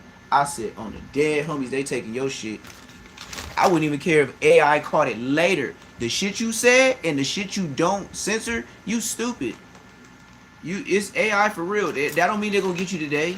I bet you they get you before the next pay period. And that go to anybody that's on YouTube. Do something stupid and think you got away. I bet you before the next pay period they know what's up. And I bet you if you said something stupid and you got a gang of views and subscribers because you did that, and everybody think you brave for doing that, all them people that subscribe don't even mean nothing. Right before the payday, your ass ain't gonna even, you gonna open up your shit and it's gonna be blank and it's gonna act like you don't even got a channel. You gonna have to upload a different way to find out. You gonna have to go to YouTube Studio. You ain't gonna even be able to get on YouTube. You gonna have to get on YouTube Studio to figure out your shit. And I heard about that. It ain't happened to me. I know you can't say this is a platform, bro. This is like national TV. If you don't know that, you burnt. See how I go back to Munchie B? You talk too much. This is a national broadcasting station. I don't care if niggas got little views. I don't care if a nigga got a lot of views. You don't know who the police like. You don't know who the police, just like y'all like who y'all like, the police like who they like, nigga. And they'll be like, oh, nah, this dude Neptune, he a little bit better than, let me check him out. And they do the same shit like regular people, but the only thing is, instead of getting paid by YouTube, they getting paid by their police department. And Hefe, keep talking on that phone. And you know why a Wack 100 think he's so much of a genius?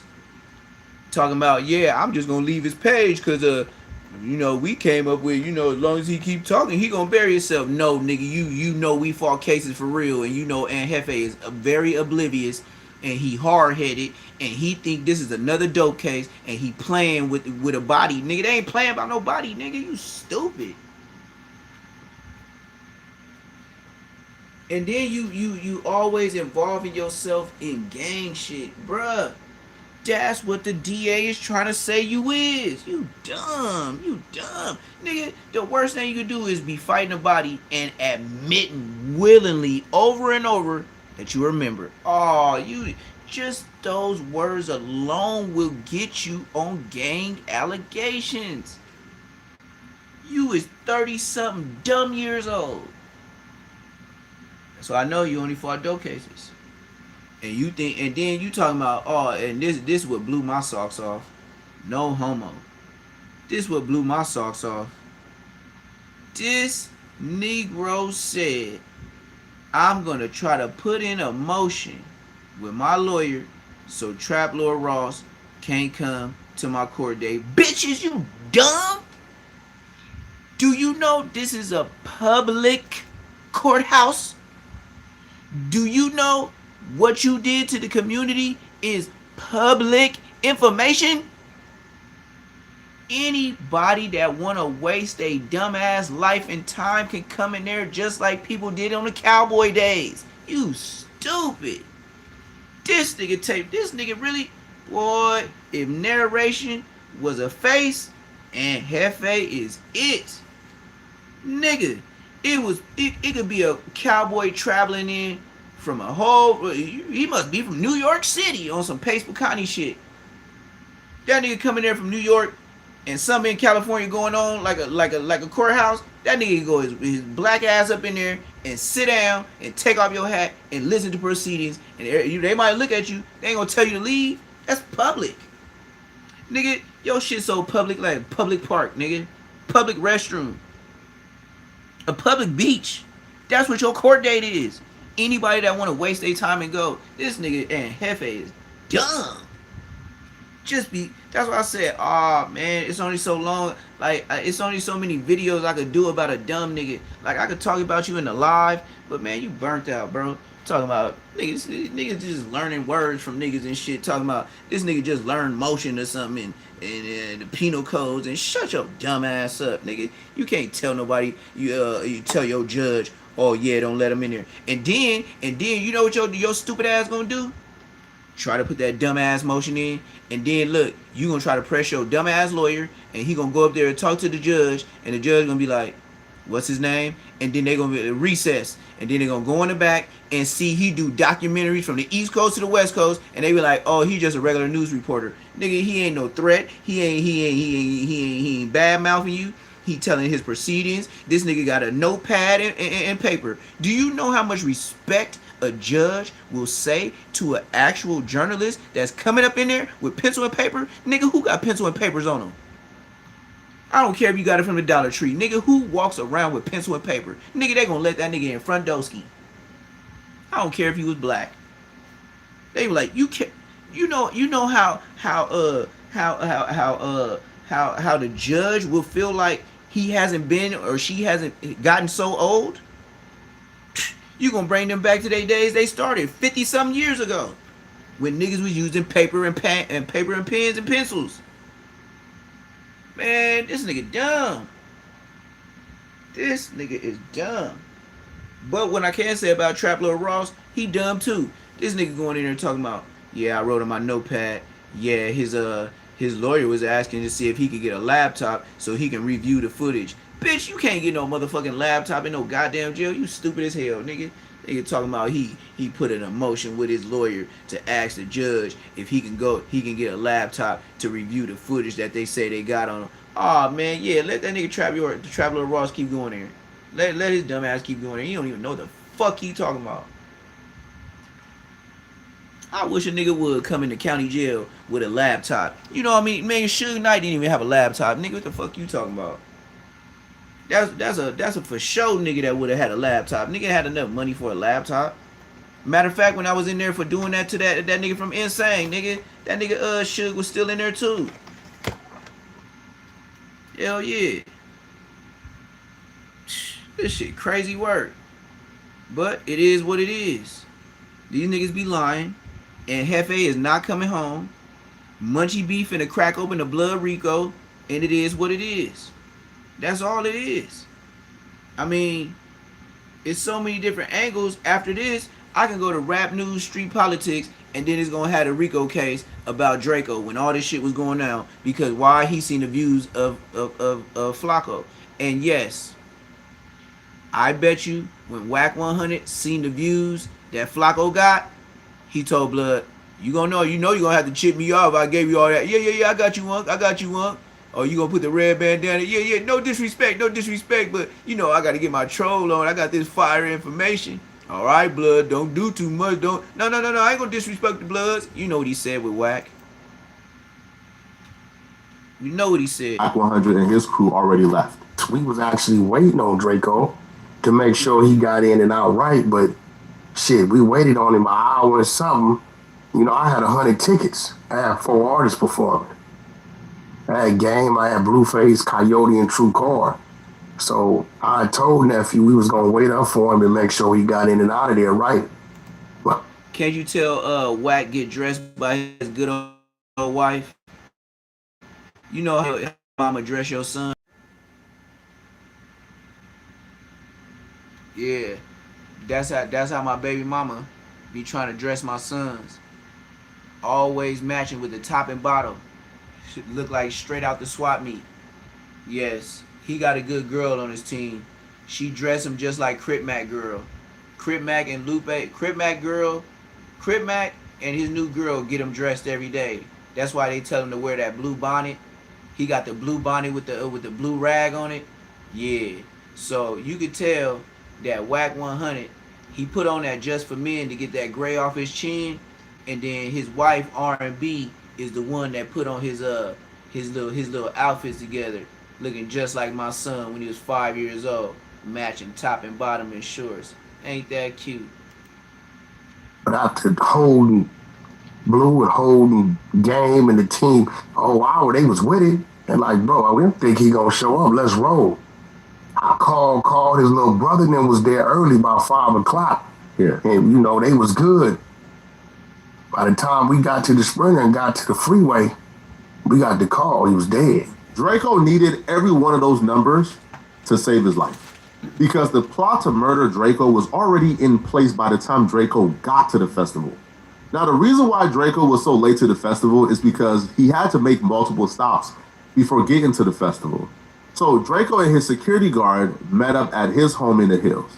Draco and his security guard left his house in the hills and drove over to the Awful Lot of Call Center parking lot to link up with Ralphie, K7, Chief and Heavily, and others to then drive over to the festival. Before they started driving over to the festival, Draco had a conversation with everybody he was with. He told everybody, get rid of whatever you guys have on you. Get rid of any guns, anything illegal you guys have on you, get rid of it right now. Draco didn't want to get to the festival and have problems with the police or security. So he told his crew, whatever you guys have on you, get rid of it right now. Everybody who was with Draco got rid of everything illegal they had on them before they began to drive over to the festival. Oh, wow. And this is facts. This is facts. That's why Whack 100, it seemed like Whack 100 always in the middle of something. Like they said, Snoop Dogg asked him to come, but Whack 100, he can't lie and say they ain't asked him no questions. While Draco was driving over to the festival, he was getting live updates from members of his entourage, like Donut, who was already at the festival. Donut is from my hood. Donut is from Queen Street. See how he just told on Donut?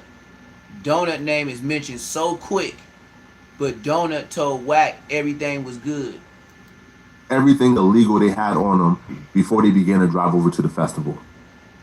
While Draco was driving over to the festival, he was getting live updates from members of his entourage, like Donut, who was already at the festival.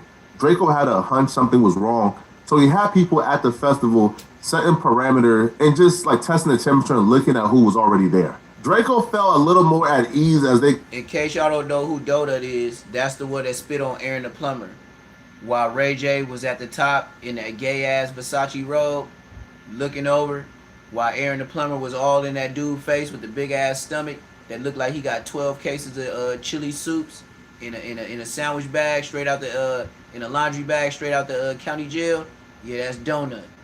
That's who he talking about. Got closer to the festival, because the people he had in place at the festival already was telling Draco, yo, we ran across YG and his homies and these bloods that we don't get along with, but they seen us, they know we are a part of your entourage and we're part of your crew, and they didn't do nothing or say nothing to us. So it looks like everything is chill. At the time, they seen that as a positive sign. But looking back in hindsight, that was a negative sign. But like I said, we was there checking in. We've been there all day. I personally was there all day. I ain't gonna say we all there. I checked, for the check-in team. So we there.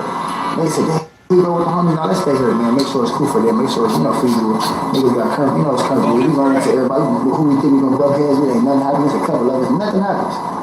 In hindsight, that was a bad sign. They seen you guys. They didn't get along with you guys, but nobody said nothing. That's because y'all weren't the target. They weren't going to set it off with the entourage and now everybody gets kicked out and then they miss Draco when Draco come in. No, Draco the Ruler was the target from the very beginning. Draco was walking into a literal death trap. Everybody was colluding against Draco the Ruler. Flacco wilding. When Draco, his security guard, Ralphie, K7, Chief and Heavily, when they got to the festival, they went to the security entrance for the artist. When they got to the security entrance for the artist, the security guard said, "What's up, blood?" And they told Draco the Ruler they can't go through that entrance, even though Draco the Ruler was performing and he was an artist. And he's like, "What? Why can't I come through this entrance?" "Nah, blood, you gotta go to that other entrance." As they was driving to the other entrance, there was a van in front of them. They watched the van drive all the way through the security entrance and didn't get checked at all. But when Draco and his crew of people got there, their cars got checked. They got stripped. They got checked as if this was like the airport security, bro. They couldn't even bring a lighter in. But a van in front of them went right through. This is when Draco ignored a couple of signs that was supposed to trigger something within him. The van before you got right through without being checked. The security guard, who was a blood, told you can't go through the artist entrance. You had to go through this other entrance you had no idea of. To some signs, gang. Clearly something was up. After they was done getting checked, they got the green light to proceed further. And when they was driving up, they went past that van. And the van that didn't get checked, when they drove past it, they seen members from YG crew, 400 members. They were in that van. When they finally hopped out the vehicle, they began to walk past several members of 400 and YG crew with 400 shirts on. They also walked past several BPS members. One member right here you see have a Cardinals jacket on. When Draco finally walked in, it was a literal united Blood Nation front against Draco. A private investigator says when he reviewed the footage of Draco at the festival getting into the altercation that took his life, he counted 113 blood members who swarmed Draco. It was perfectly clear this wasn't something that happened on the whim. This was something that was carefully and strategically planned out. You see how Flacco got them numbers on point? Flacco said 113, right? He ain't lying. He talked to the police.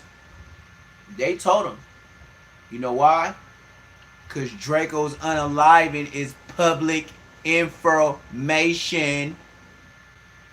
Second, you know why you can get hella information? Because some people might be inquiring about the tickets they bought and stuff was shut down.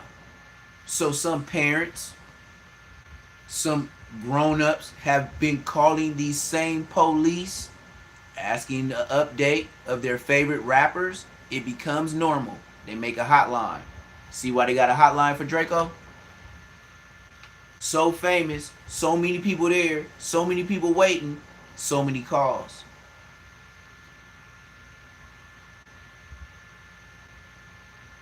They counted 113 bloods, blood. Do you know in the paperwork, they're trying to say like it was a mob, like a red sea of bloods. Do you know what the police is saying, what they seen in the footage of it was a mob, a red sea of bloods? And then here goes the audio. Everyone, this is in the police report. Everybody was driving by and hopping out the car saying, whoop.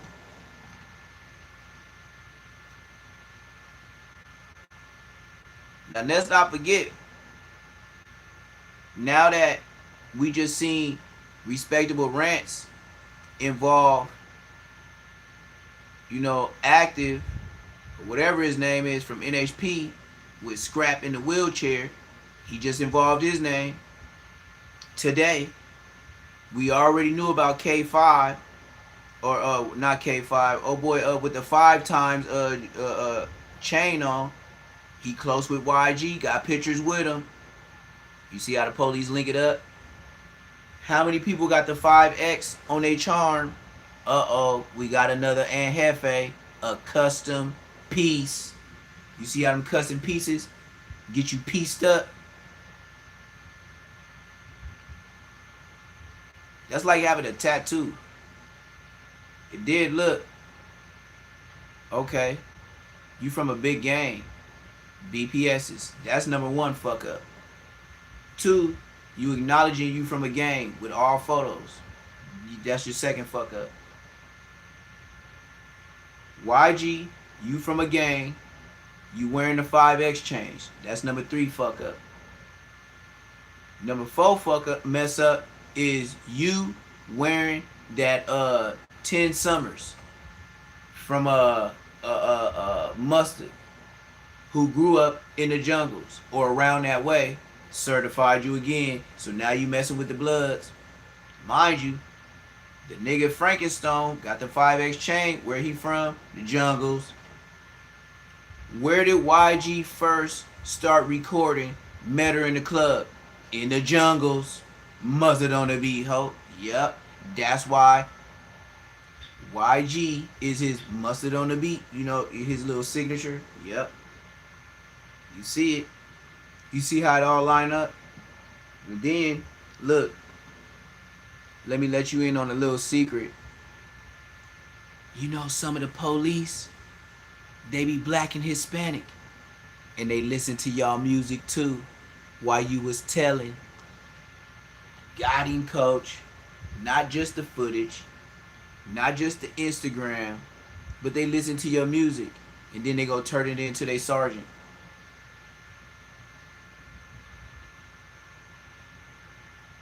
Here's the other part. At Eaglewood, our police officers sometimes used to have nieces and nephews that was gang members. And we used to know, don't say certain stuff around them. They people's the police. Young niggas today, they don't even give a damn. They could go to Eaglewood High, be all up on a dude or all up on a girl, talking about all type of stuff, and they go tell their uncle. And then they get an undercover grid program type shit. This was a murder that was planned out days in advance. Because when Draco walked in, people had on ski masks. A rapper named K7 who was fighting next to Draco identified the man who was able to sneak in the knives to give to the assassins. His name is... And you see, he say, not just a knife. He say he was passing out knives. Hey, one thing about messing with a real open case? If you ad-lib and you put extras on it, you go to jail like loose cannon. And then you got to figure it out. Because even if you was too much around on point, they'll say you know too much. Because why? You got the streets that told you certain things that only the police knew. But it's other things that's on camera. Just like Poetic Flacco is putting out. They seen somebody passing out knives. And they know exactly who it was. Just like they heard the voice in the audio that was subpoenaed by the people throwing the event. They subpoenaed all cameras and audio, and they said they heard verbatim security guards saying blood. You through. So now you got the rapper that's supposed to be a blood, the security that's supposed to be a blood, and now it's a mingle of bloods because we can't even say it's one hood. It's all these different fractions. That's how you get a Rico. Gloves. He was YG's security guard for years, and he still is. Cheers. I'm speaking facts, bro. YG in real life, all the, bro, I don't give a fuck. I'm so mad, bro. My mama, bro. YG did some hoe, bro. And if I see come, I'ma slap the shit with that. All this puff talking like they hard, bro, but they fighting big ass security. You got those security guards fighting. Like, come on, bro. That's cool, bro. On my mama, bro. The big ass ball security guard snuck in knives, all type of weird. The person he's saying snuck the knives in that was used to kill Draco is a man by the name of Big Gloves, as you see right here. He's YG security guard. Anywhere you see YG. Now you see why Munchie B said on No Jumper, man, he involved with people, man. He gonna end up like that girl, like David did that girl in that trunk. Like what? What? Munchie B, you gonna really say that too? So first you pass the nigga the bottle, and then if he keeps speaking up on certain names, he gonna end up in the trunk like David did old girl. Man, we just seen that before it is. Stop playing with me. Hit that like button. You see him. This was strategically. Cash App $ PBF 400, man. Moderators throw it up in the chat, man. They playing with me. And methodically planned. Because as soon as Draco walked in at 8:30. And by 8:32, it already sparked off.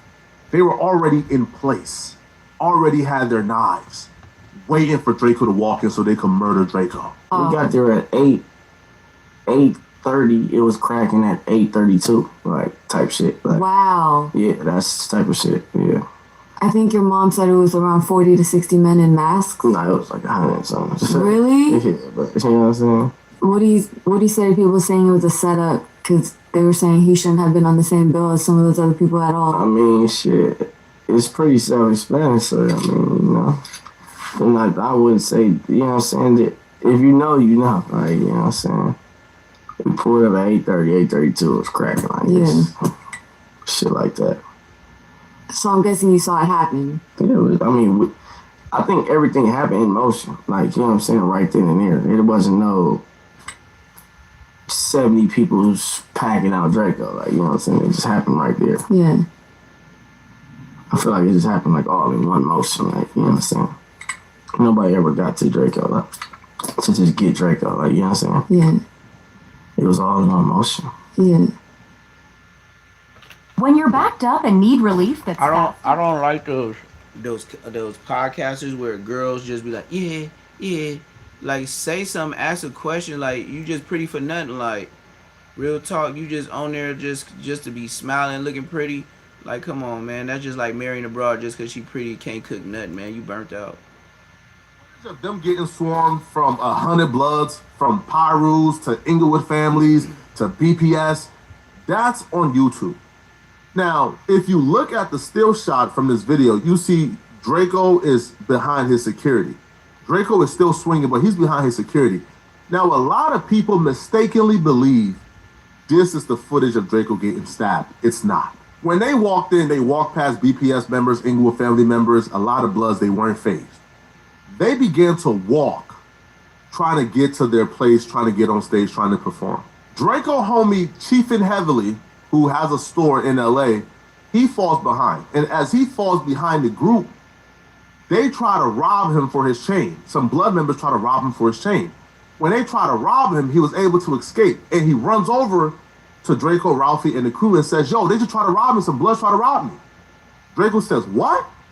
Draco's security Coop tells Draco, hey, yo, keep pushing. Keep going. Draco said, F that. Who did it? As Draco turned around to try to figure out who tried to rob his homies, they swarmed them. They absolutely swarmed them. Now, they was fighting for about a minute. Draco did not get stabbed in that video. Draco did not get stabbed in that video. Well, tell us who did it. They were fighting for about a minute. Flacco? As they are fighting for about a minute, LAPD begins to walk down, so the crowd begins to disperse. However, there's people still there. Now, LAPD is shouting, the security guard is shouting at LAPD, yo, get them, get them. Multiple dudes then bum rush Draco and his security guard, Coop. Coop then was able to get one dude, but then the other dude was able to go around Coop and stab Draco in his neck and stabbed him. Coop is yelling at LAPD, get him! LAPD then flashed the light, and before they could flash the light, the dude took off. But who was that dude that stabbed Draco in his neck? Who was it? He's a friend of Munchie B called Frankenstone. His legal name is Frank Williams. Now, this particular screenshot right here is footage from another murder Frank Williams is involved in. We are not going to show the footage or identify the victim of the murder because we personally don't want to include the victim in anything out of respect for him and his family.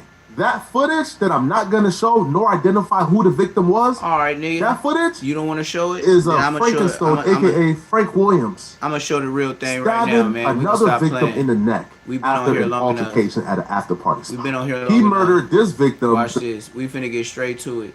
He talking too much. I'm finna show y'all video. We're gonna stop playing with this. You gonna go ahead and watch it right now. Hey, forget all the whatever he talking about, man.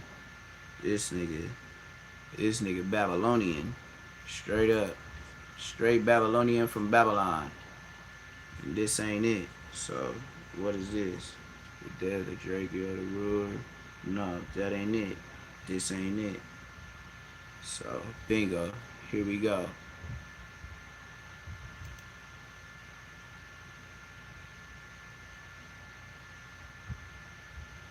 Matter of fact, you know what? No, this one got too many views, and I know how YouTube get down.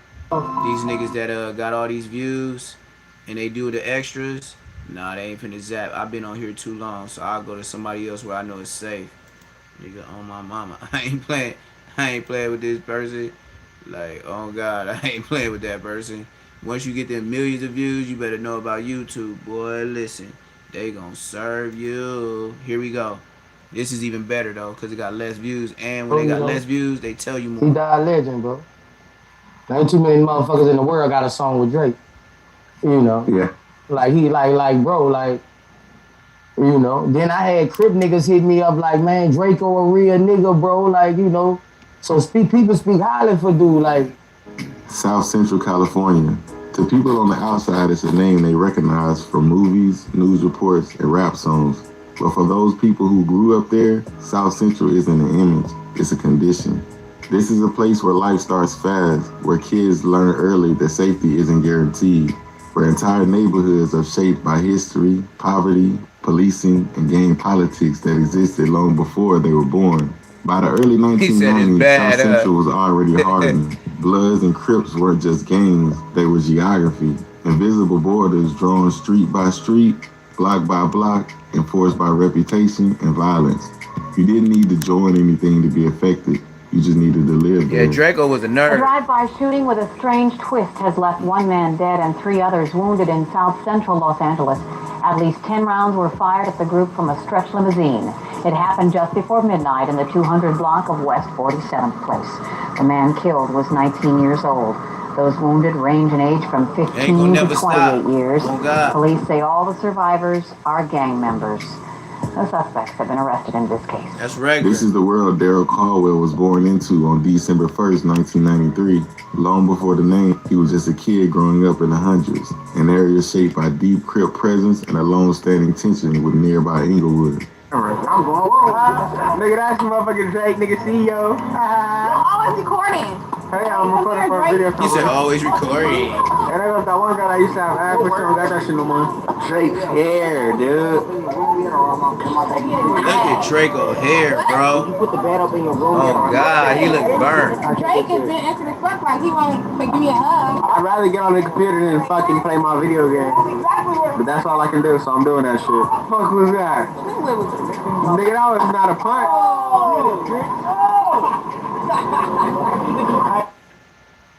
Great hair. That nigga actually did a switchy. Do you know that nigga, that shit ain't easy? Like, but Ralphie a skater too. Ralphie would tell the whole world he be skating.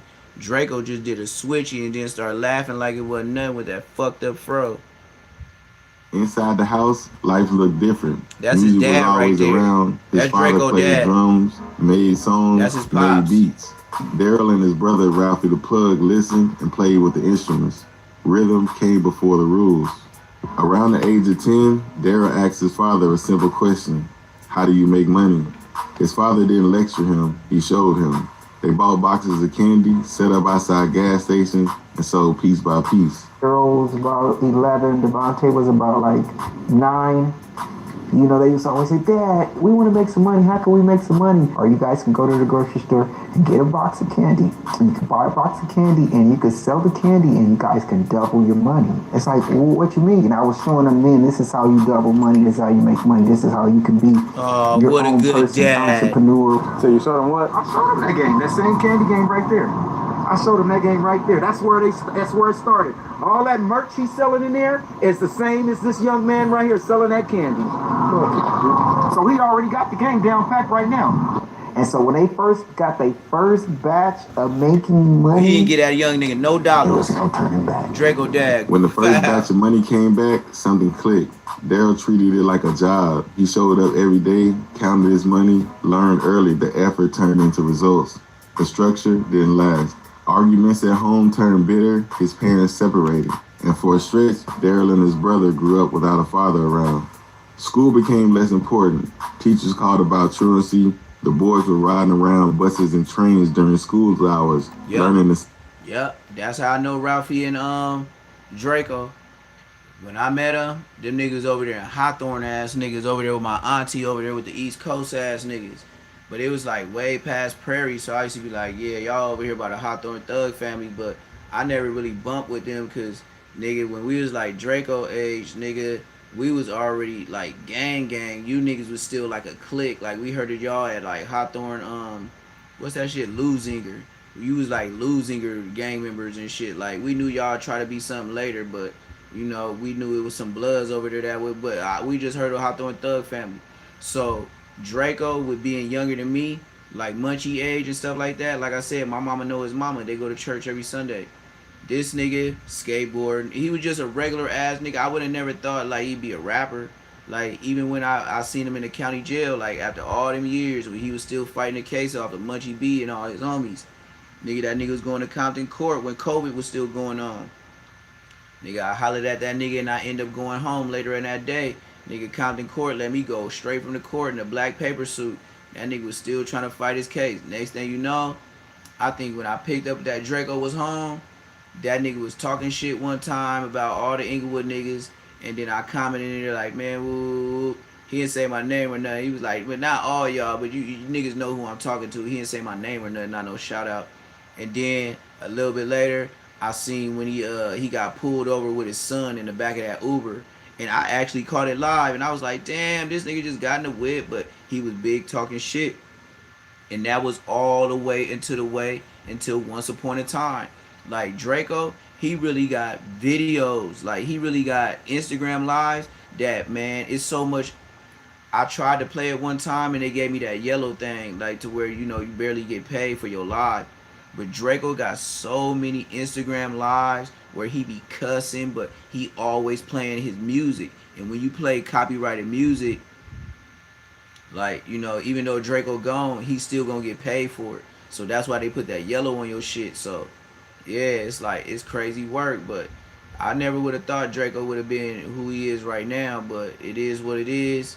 Like I said, my mama know his mama. They go sit at church every Sunday. Like, they don't miss. If they miss, nigga, they gonna be go checking on each other. Like, my mama gonna pull up at her house, wherever she at. I ain't never been to her house, but I know, and not to put it on like thick or nothing like that, but Draco mama still be riding buses to church. I don't know if she want to. I don't know if she don't got a license, but I know Draco mama. This is how I know Draco mama got off the bus. Everybody be looking like, oh man, she got ass. Not to put no extra on it. But nigga, Draco mama, oh my god, nigga, she got so much booty. You could sit on that ass and swing your leg like she got a bench behind her. Like, nigga, I'm talking about chicks, nigga. And she got long hair. She look just like my mama. They both Indians. His mama Indian too. I forgot what tribe she from, but that's why her and my mom is good friends at church. Like, they got Indian up in her. You can see it more in Ralphie, but yeah, his mama hair, just like my mama hair, they like real long, but his mama got cheeks on the dead homie. Draco mama got ass. City before learning the consequences. Eventually, their father regained custody and tried to bring back order. Rules tightened, movement was supervised. For a moment, things slowed down, but South Central has gravity. The boys ended up back with their mother in Los Angeles, back outside, back in the same environment. By that time, Darryl was 13 or 14. Juvenile hall had become familiar, in and out, always moving, learning fast. Then came the moment that changed everything. At 15 years old, Darryl was leaving the party just a few houses from his mom's when a car pulled up. Someone asked him where he was from. That's Before when he got could popped. even answer, shots rang out. Yep, he got I popped. was coming from a party by my old house, like 109th and like Pueblo by Washington High School. I was coming from a party. I was like 3-4 houses down from my house. Police put up on me, harassing us, whatever, sheriffs, telling us whatever, you on probation, all this other stuff, whatever. I'm coming from a party, yeah, whatever. Hurry up, let's get this over with. They pull off. Some niggas pull up. Where you from? Don't get out the car. Aim the gun out the window. Shot like 5 times, hit me what? 5 shots fired. 1 bullet hit him in the hip. Yep. He survived. But from And I that think moment on, I think the streets weren't. I think that nigga used to be complaining. I think he used to be telling me like he still had the bullet in there or something. But he used to always be telling me like his hip hurt, cause I think he still got the bullet in his side. I know Draco for real, for real. Abstract anymore. They weren't stories or rumors. They were personal. In South Central, moments like that don't fade. They sit with you. They show you how you move, how you think, how you protect yourself. This is where Darryl Caldwell's story really begins. Not with rap, not with fame, not with jail, but with a childhood spent learning how to survive in a place that doesn't forgive mistakes. Years later, the city would know him by a different name. The music would travel far beyond South Central and California. The conflicts will follow him into rooms he never expected. And one night, the same streets that raised him will be a part of how his story He had a hard ass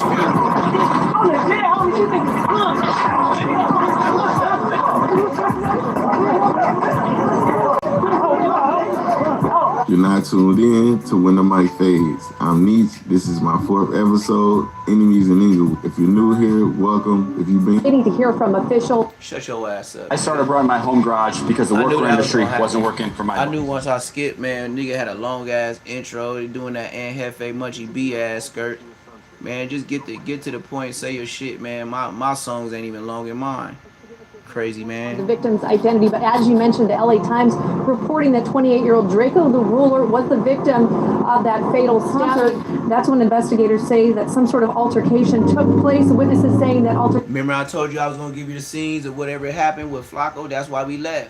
So I could give y'all the footage to remind y'all. Flacco talking about it. We might as well just go ahead and see it if we on live. That's what YouTube for, right? taking place backstage. Now, the victim was taken to the hospital in critical condition, but according to the sources, he has later died. The LAPD was on scene to disperse the crowd after the concert was officially shut down. They go to roll and I'm chilling at the GX, bro. You see it clearly. You see the buggers. You see the OGs. You see the OGs. You see it. You see the Valencias. His first arrest came early. He was still a kid when police stopped him after he got caught taking $1 from a tip jar inside a Subway. He tried to give it back. It didn't matter. Shit. What I went to jail for? You were 12. Oh man, I took $1 out of tip jar. $1? And I tried to put it back. This was it, brother. I swear to God, I thought he was trolling. I still think he was trolling. Look at all them bottles of Trish, though. He had a pocket, though. That nigga, like, man, on God, on Inglewood. Yeah, he was dissing Inglewood. That's the part of the issue. I'm from Inglewood, though, but he wasn't talking about me. He was talking about the Inglewood families. But at the same time, all them niggas, look, this how the new niggas getting down, man. I'm an OG. That nigga was talking about Inglewood families. But you know what the young niggas did? He's talking about all of us. How y'all gonna do this nigga like this? This nigga don't even gangbang. Okay, yes, he has friends that are from the Rollins and the neighborhood. But he himself, you making him want to be one of those dudes. And he ain't from, he was already a grown man. It's too late to do that. But still, it's like, y'all hated on him. And Ralphie, you just a buster. You scary.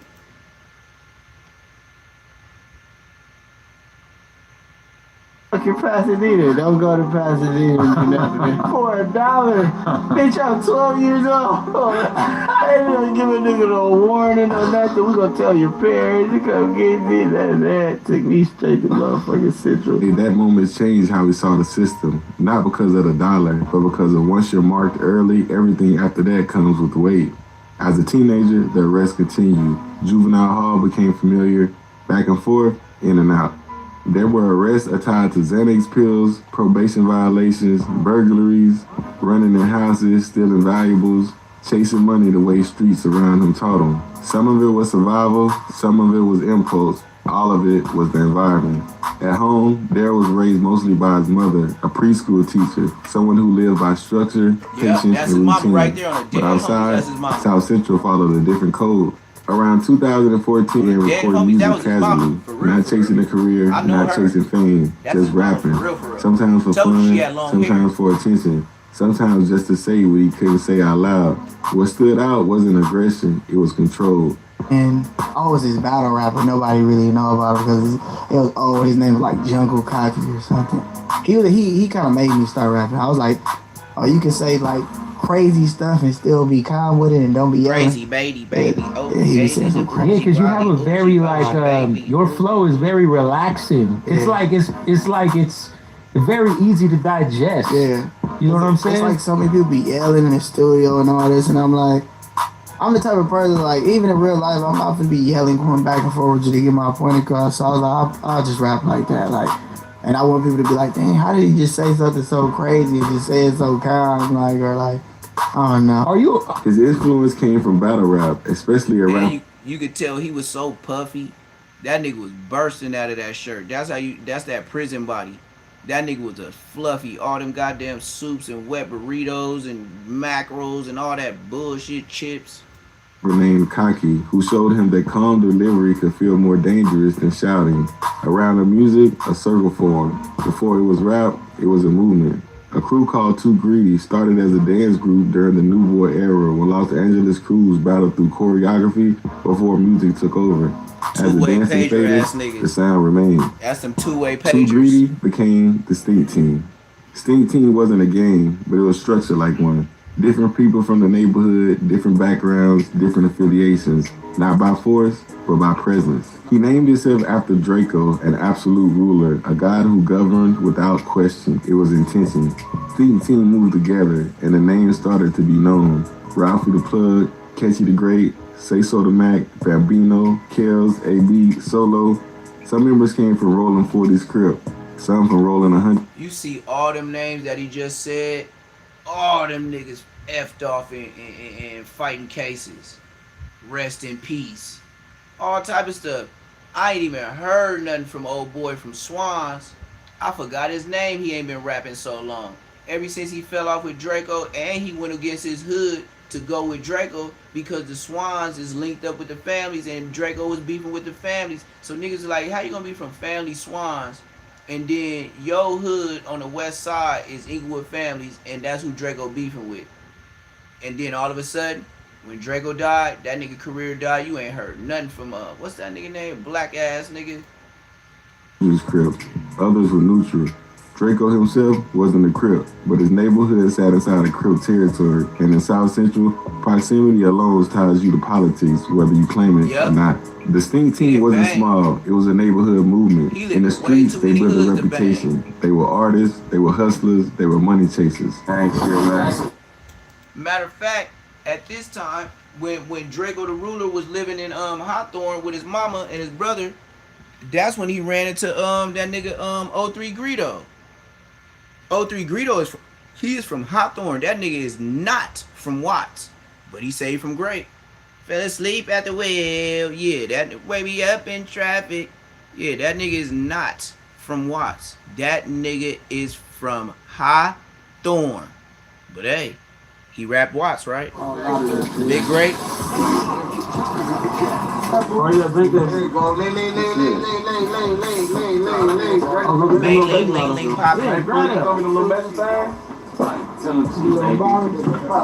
Yeah, I was just looking for them niggas. Bust his ass. What's these, deuces? Yeah. Let me get the other one. Big woods while you niggas smoking on pom pom with stretch pussy. Get up out of here, beat it with all that. I smoke pom-pom. Yeah, I smoke pom-poms if I can't find shit. Oh, that's another little You be in Texas, can't find no swishers. No backwoods. According to street accounts and later law enforcement narratives, the street team became associated with the burglaries, including targeting Asian homes believed to keep cash inside. Whether exaggerated or accurate, those stories follow. Why you talking so low? In South Central, reputation moves faster than the truth. Drake attended Washington High School in Los Angeles. That's where a key connection happened. He met YG's younger brother in school, same hallways, same city. That relationship became the bridge. Through YG's little brother, Drake was introduced to DJ Mustard, and through DJ Mustard, he crossed paths with YG. At first, everything was solid. Same city, same generation, same momentum. But in Los Angeles, music and neighborhood politics are never separate. YG had deep roots in Inglewood, and DJ Mustard's closest relationships ran through the same side of the city. Maybe it was independence, maybe it was control, maybe it was understanding that in LA, business always comes with that history attached. Drake chose not to sign, and when that... Well, you know how every company go. Draco was over there with YG in the BPS's making songs. YG signed. Draco didn't sign. He kept all his money. So that means Mustard felt some type of way to where if I'm giving you these free beats, but you is making bangers, I got to keep a hold on you lightweight because you can lose control and just take off without me. That's what Draco did. Mustard, I hope you not in no text messages saying certain things when y'all thought it was good, because it's been about 5 years. You know, 5 years, police will sit on that because, you know, unalivings do not have any kind of time constraint on it. They could get you at 70 years old and get your ass, especially if somebody alive to tell on you. The decision was made, the energy shifted. Quietly, then noticeably. My brother and everybody was like, I don't know, maybe they seen something that I didn't see back then. So like everybody used to just be like, nah, just wait, like don't do nothing right now, like just wait, like you got your own thing, like you might not see it right now, but like your shit is different, bro. Like you got other shit, like just wait, like so I don't know, like shit started getting weird, like I don't know, like I guess I didn't want to sign, so then that's, I guess when like people from his group and shit, like, guess they was mad at me because I didn't want to sign. So it started getting weird. Like it started coming to like pull up at the studio session. Oh, we got whoopty whoop in here today. And mind you, they had to know. Now, just put it like this: when you trying to be a rapper and you messing with somebody to stay in the J's, what they gonna do? Look at your Facebook, look at your Insta. Look at your YouTube, see who in your background, and the first thing them BPS niggas gonna say, oh, he messing with the 40s. Oh, he messing with the 100s. Cause why? LA big, but it's small. But Draco was already grown. Y'all try to make him choose sides. He was just over there for the money. It don't matter if he was over there just to hustle and rap, but where he went back to and leave, they was like, oh yeah, he'll probably set some niggas up. Like, you know what I mean? Nah, Draco didn't even gangbang. Draco ain't from nowhere. Like, you know, come back another day, I started seeing the weird shit that was going on, and it's just like, I was like, you know what, I'm gonna just part ways, because like... What he's saying is, I can tell you what Draco was talking about. When he said niggas was doing stuff weird, this is what he talking about. Mustard was paying more attention to the Bloods.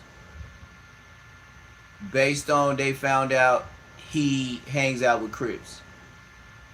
And I can tell you how the Bloods is with the emotional raised by their mama ass, because they dad been put in the dirt or he got life.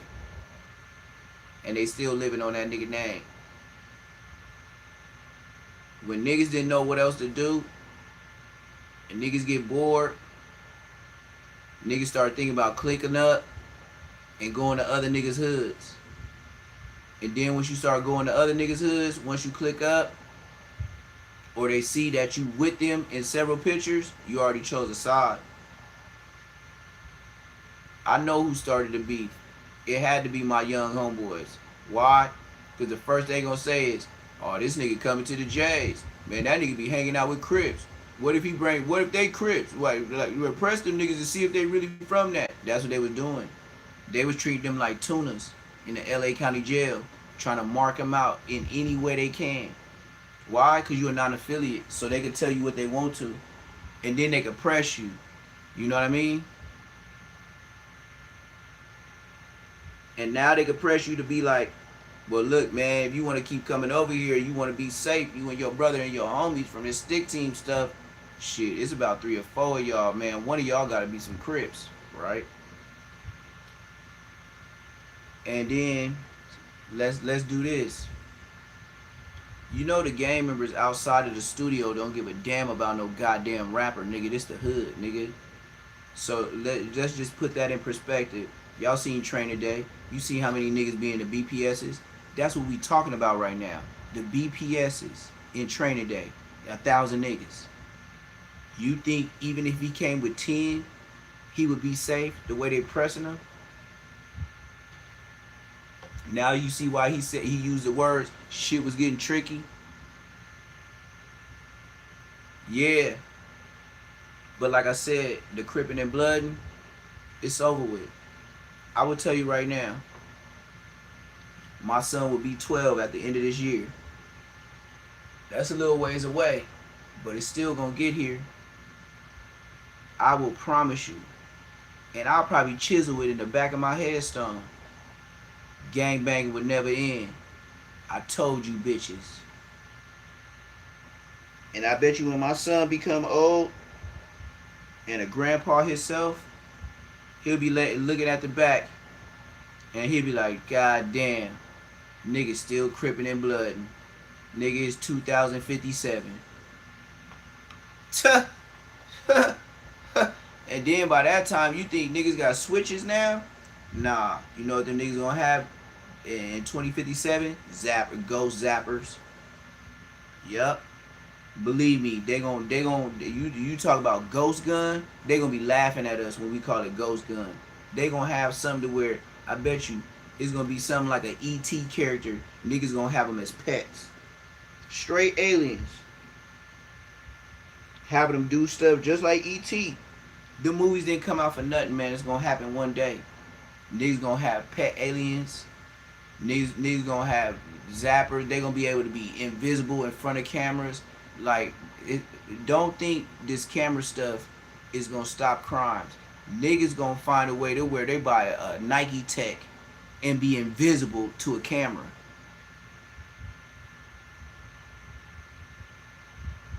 Oh, my hood's already pretty much extinct. I don't have no problem saying that.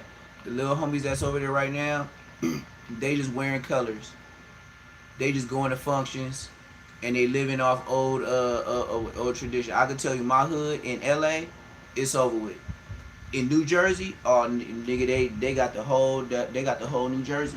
They got a Rico. They been had a Rico several years ago. The homies that started the hood in LA, that went out there and started the hood in Jersey. Oh yeah, them niggas, they queen into the, they still catching bodies.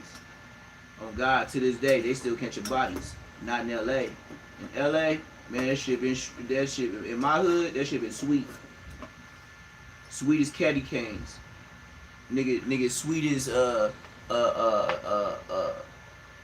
Wizard of Oz with Dorothy and the Tin Man and the Lion. You can walk straight down my hood, nigga, ain't nobody gonna bang on you. Yeah, the Queen Streets, they from the Double I. Oh God, the Double I. The Queen Streets from the Double I. They the biggest hood out there. Yeah, I'm Double I.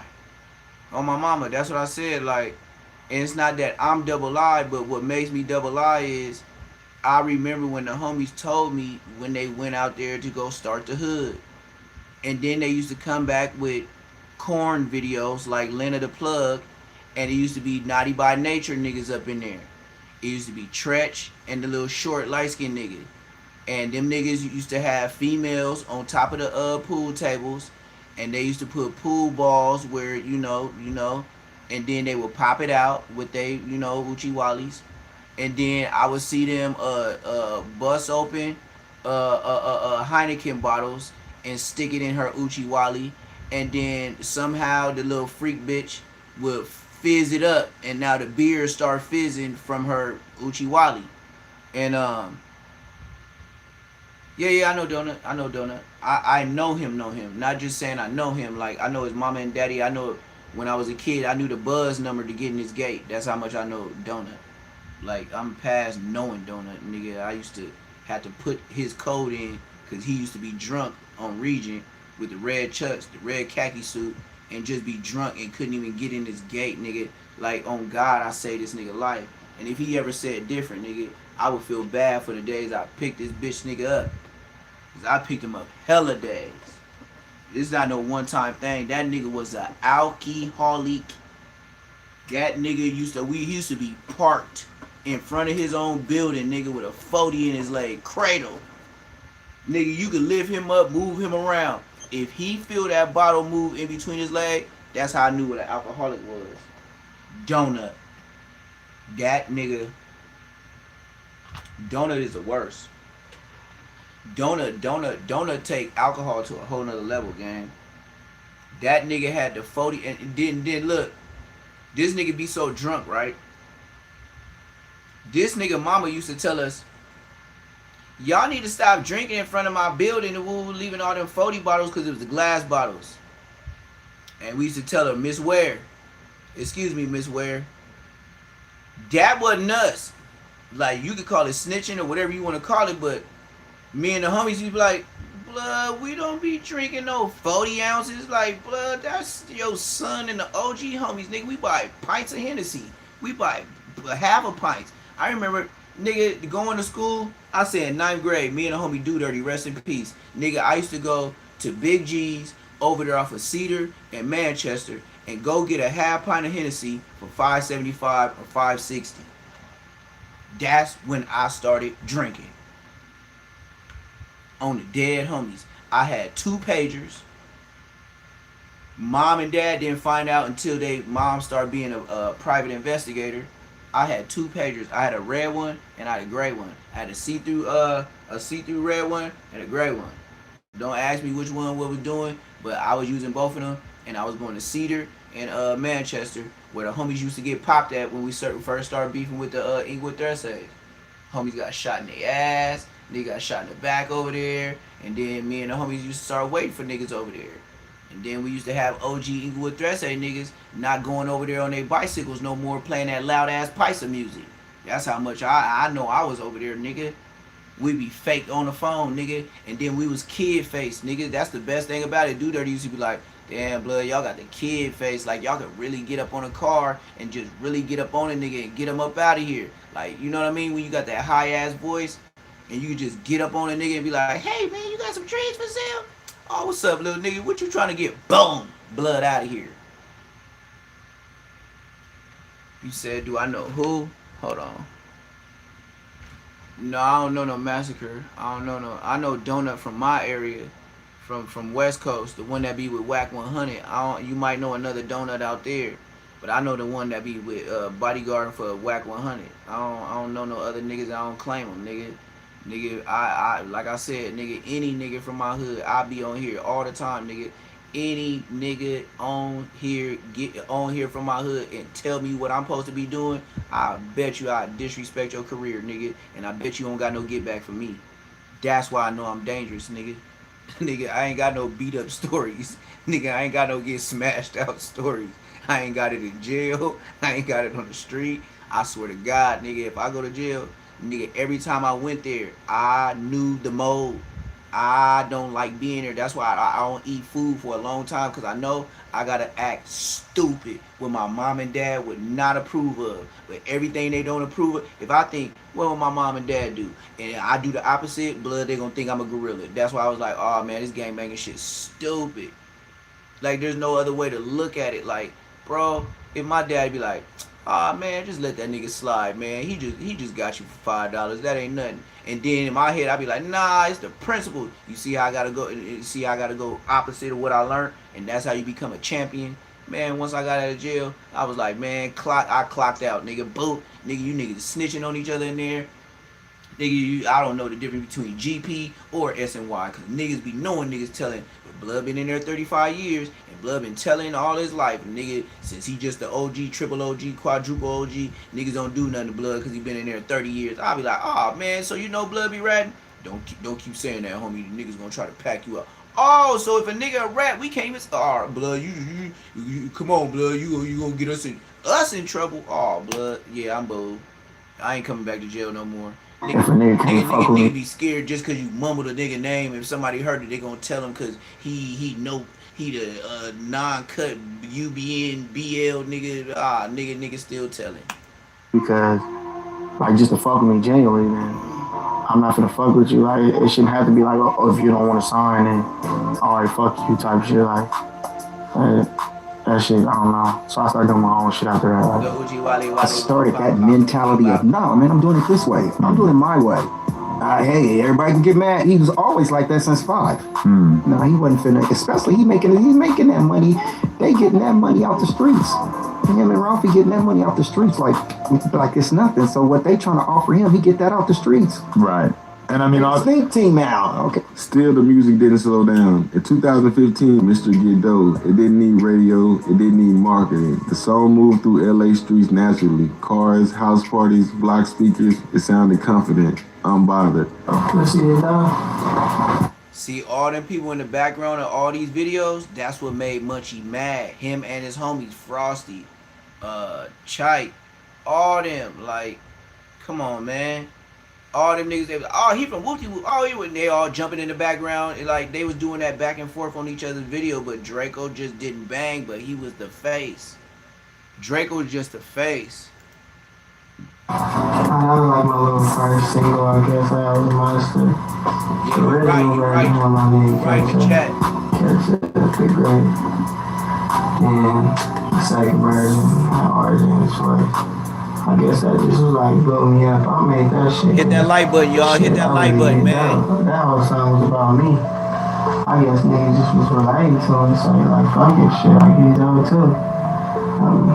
Mr. Get Dope, Mr. Get Dope, Mr. Get Dope. I was talking about shit a nigga really do.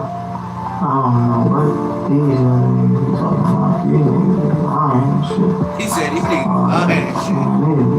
These niggas be lying. He like, niggas weird. Niggas be talking all that gangster shit. He never been in jail. Niggas be getting robbed, all type of shit. Getting taxed. All that weird ass shit. We not gonna try it. They were from us, they gonna get both. And that's for the record.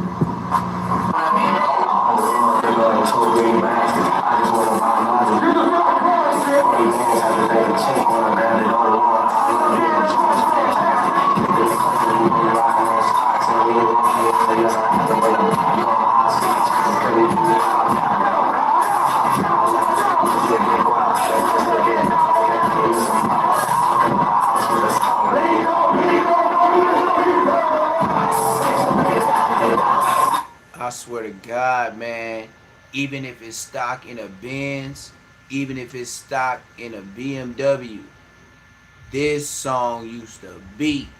Man, my Rottweiler knew this song.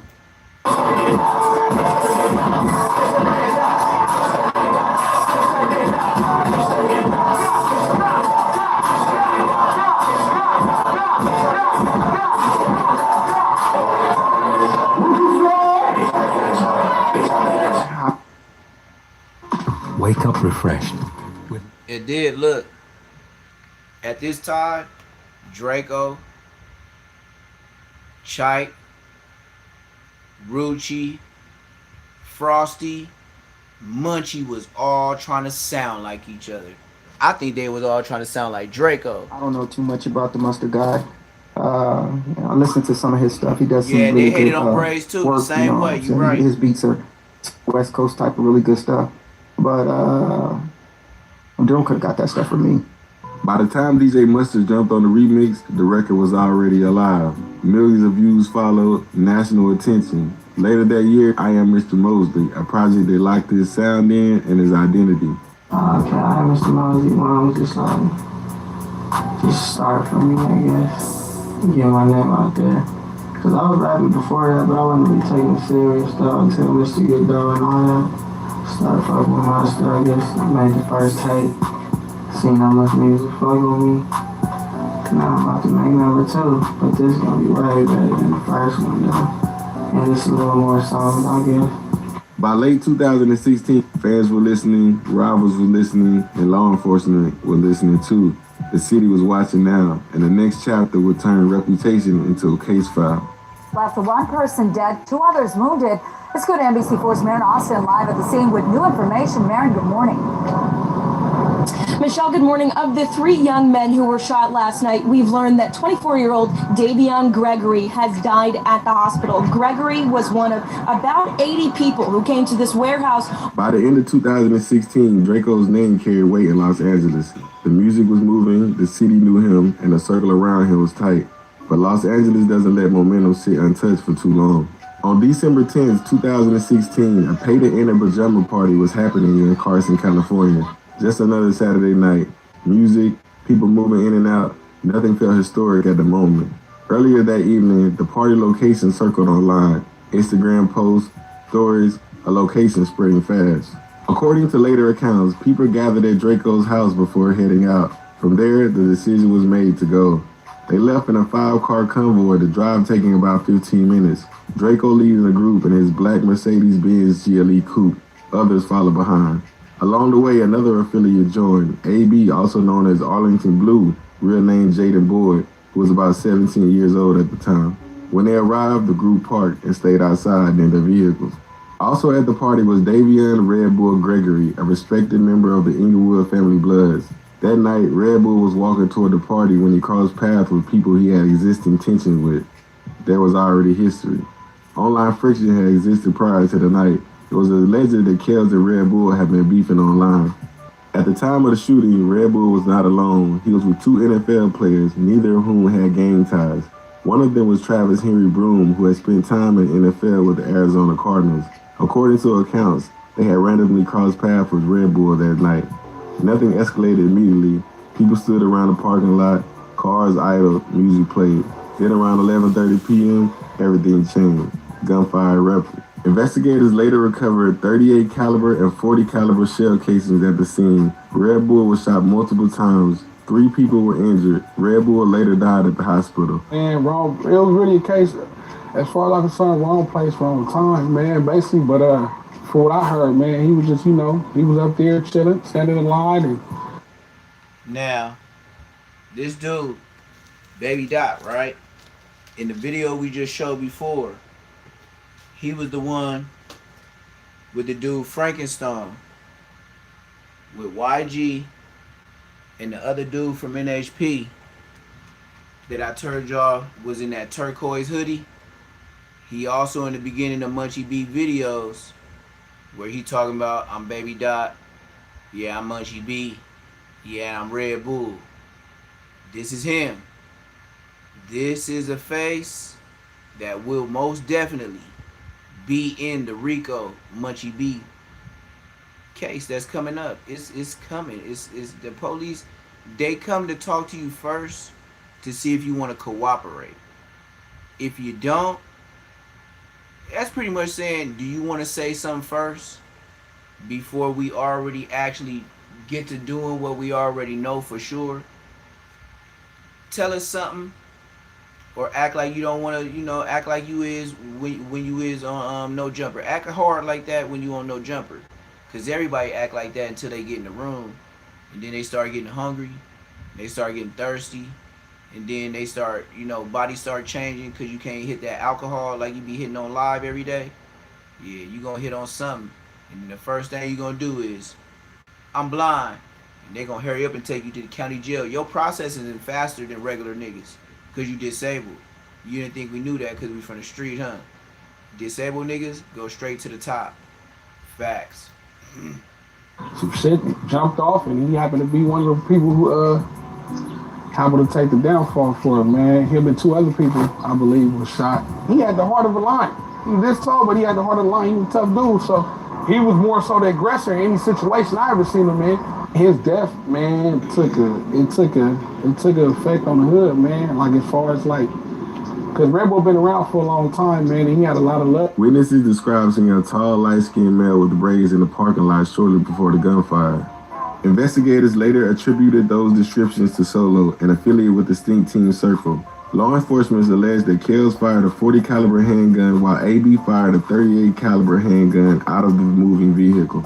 Surveillance footage showed a black Mercedes-Benz GLE coupe leaving the area shortly after the shooting. Detectives tracked the vehicle through traffic and security cameras. They matched it to the gators' claim they observed 2 firearms, a 38 and a 40, which later alleged were consistent with the weapons used at the crime scene. As rumors spread, Red Bull's family told investigators that they had heard word on the street was that the Stink Team was involved, but began as suspicion quickly turned into a working theory. Eaglewood family The group fled the scene and returned to Draco's residence. At the time, they didn't believe Red Bull had died. It wasn't until hours later, around 3 a.m., watching the news, that they had learned Red Bull had succumbed to his injuries. By then, the night had already become a homicide investigation. On January the 2nd, sheriff deputies raided a Los Angeles condo connected to Draco. It was the same condo featured in his Impatient freestyle music video. And yeah, I'm ill though. What's the deal though? Wanna rip the Stink Team while I hop out and kill some. Draco's Mercedes was parked outside, letting the officers know he was at home. The raid came one day after Draco's son was born.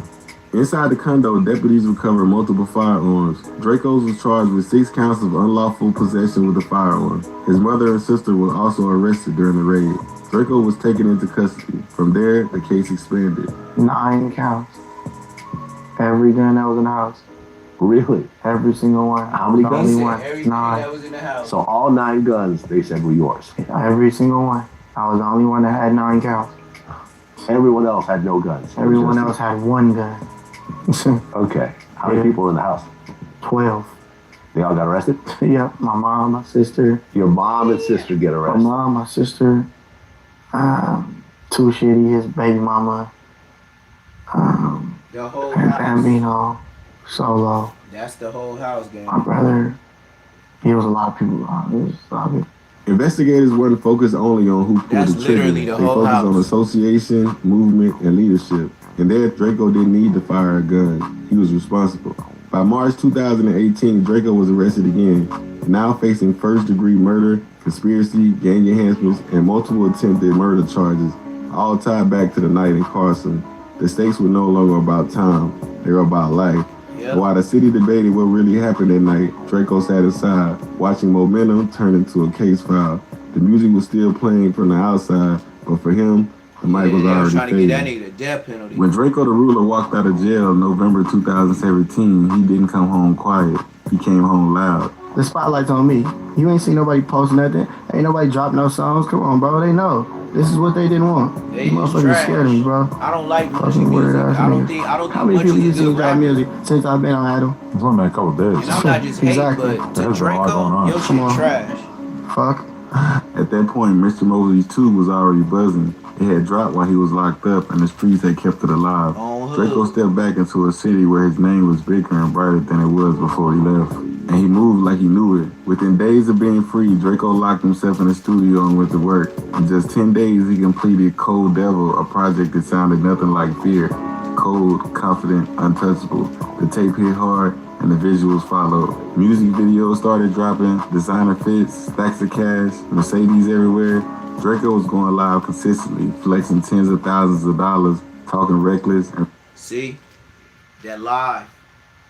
Draco going live is what got him even more viral. Mind you, with him going live, him going viral, some niggas got their panties in a bunch. Some niggas was just like old boy on that movie. I'ma drop a dime on that nigga. I don't like that. I don't like that at all. That's exactly what they was doing.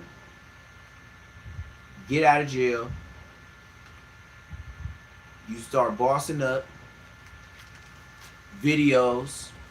Niggas mad because while you was in there, you couldn't spend your money like they was. As soon as they got a little check every month, they was spending. Draco couldn't do it. He was in jail.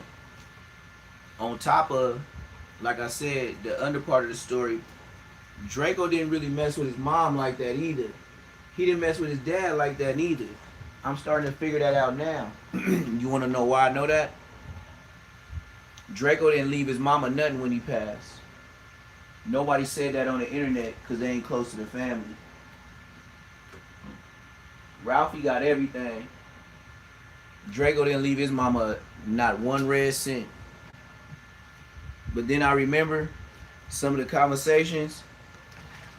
Draco was talking about how his mama don't look out for him while he was in jail. And we both had the same conversation. I was talking about, that's crazy. Me and your mama best friends. And we both in jail at the same time, and they both know it. And my mama don't send me no bread, and your mama don't send you no bread. And I was like, and we both go to church with them, but once they start having church, we leave. We be smoking in the parking lot, all type of stuff. Me and him and my little brother. Come to find out, we live in the same life. Both our mamas caught up in the church. They so caught up in the church, they'll make sure they pay tithes and offering before they look out for their sons in jail. And then they always looked at us like we were just straight bums. Like we were just out there committing crimes, just like, and all of our stuff was money shit. We wasn't going to jail for bum stuff. But your mama don't see that. Now I had my dad, so you know, he went to fight for me and tell my mom when she was out of pocket. But Draco, that's why I said when I seen his dad, I ain't never seen that nigga before in my life. He one of them Shaquille O'Neal, when you made it, bam, yeah, that's my son. Man, have you ever seen Ralphie vouch for this nigga? Or if he did, what was it, a few words? He don't know that nigga like that. I did not see him never come pull up at the church. Never. Not even on an accident, not even I glimpsed and seen him. That's how much I know Draco. I ain't seen that nigga before. So I know Ralphie, he a sucker. So, like for sure, Ralphie, Munchie is right about one thing. Ralphie ain't gonna get no get back. And Ralphie was there. Ralphie was right next to Draco. So, you know, I ain't gotta be there. But the streets do say what they say. And Ralphie, you could have did better. And you know why you could have did better? Because if niggas had faith in you to run the stink team, you know one proven fact. Even if Ralphie tried to say some dumb shit and get in my live, nigga, the way niggas know you was not even trying to ride for Draco unaliving, that's why Rambo never wanted to be seen with y'all again.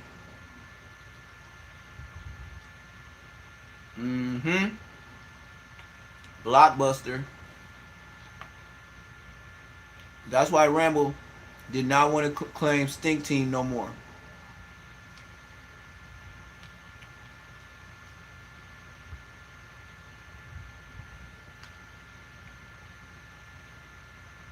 If Ralphie the head, and you know this nigga can't even rap, what are we talking about?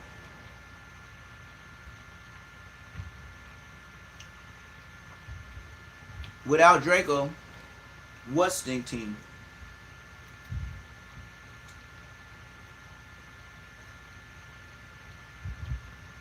And you mean to tell me Ralphie supposed to run Rambo and the two little young ones he signed, plus Monk, that's his name, Monk, from Family Swans? Most of them niggas think they can out-rap Ralphie anyway. What do we look like being signed to you? Reminded everyone that he had just got out of jail and he came home richer. Ask any of them niggas why they don't like me. Ask them why though. You feel me? I feel like everyone Ask likes them you though. who I I tell don't know them why you think that. what I do.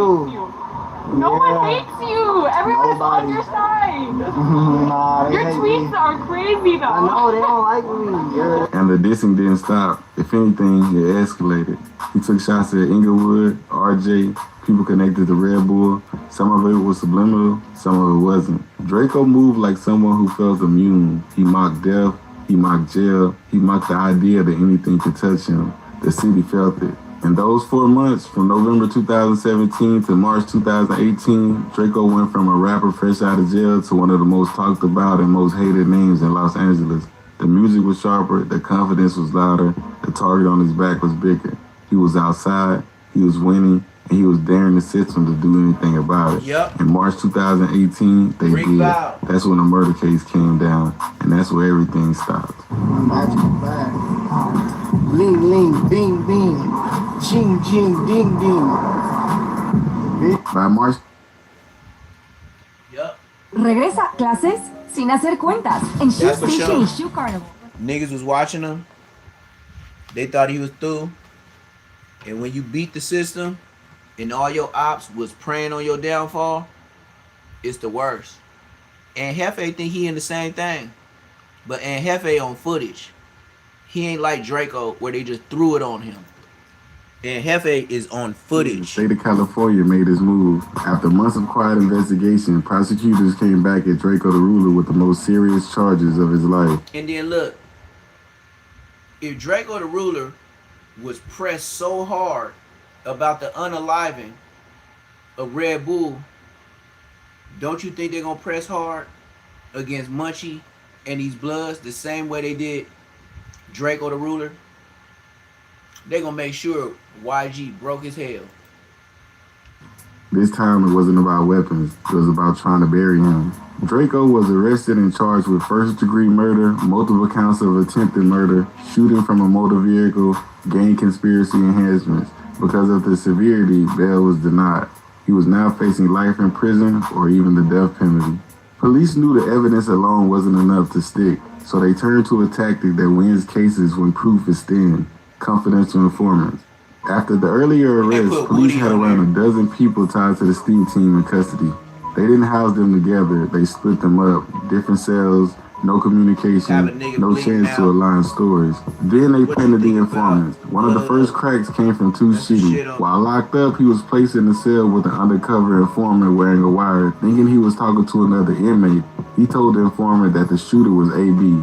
That statement didn't close the case, but it gave detectives direction. Now they know who to focus on. Police moved next to AB, also known as Arlington Blue, who was 17 years old at the time. They placed AB in a cell with another undercover informant. Over time, AB talked. He admitted that him and Kells were the ones who shot Red Bull. AB told the informant. So that means over time. Over time means he was in a cell with him a couple days.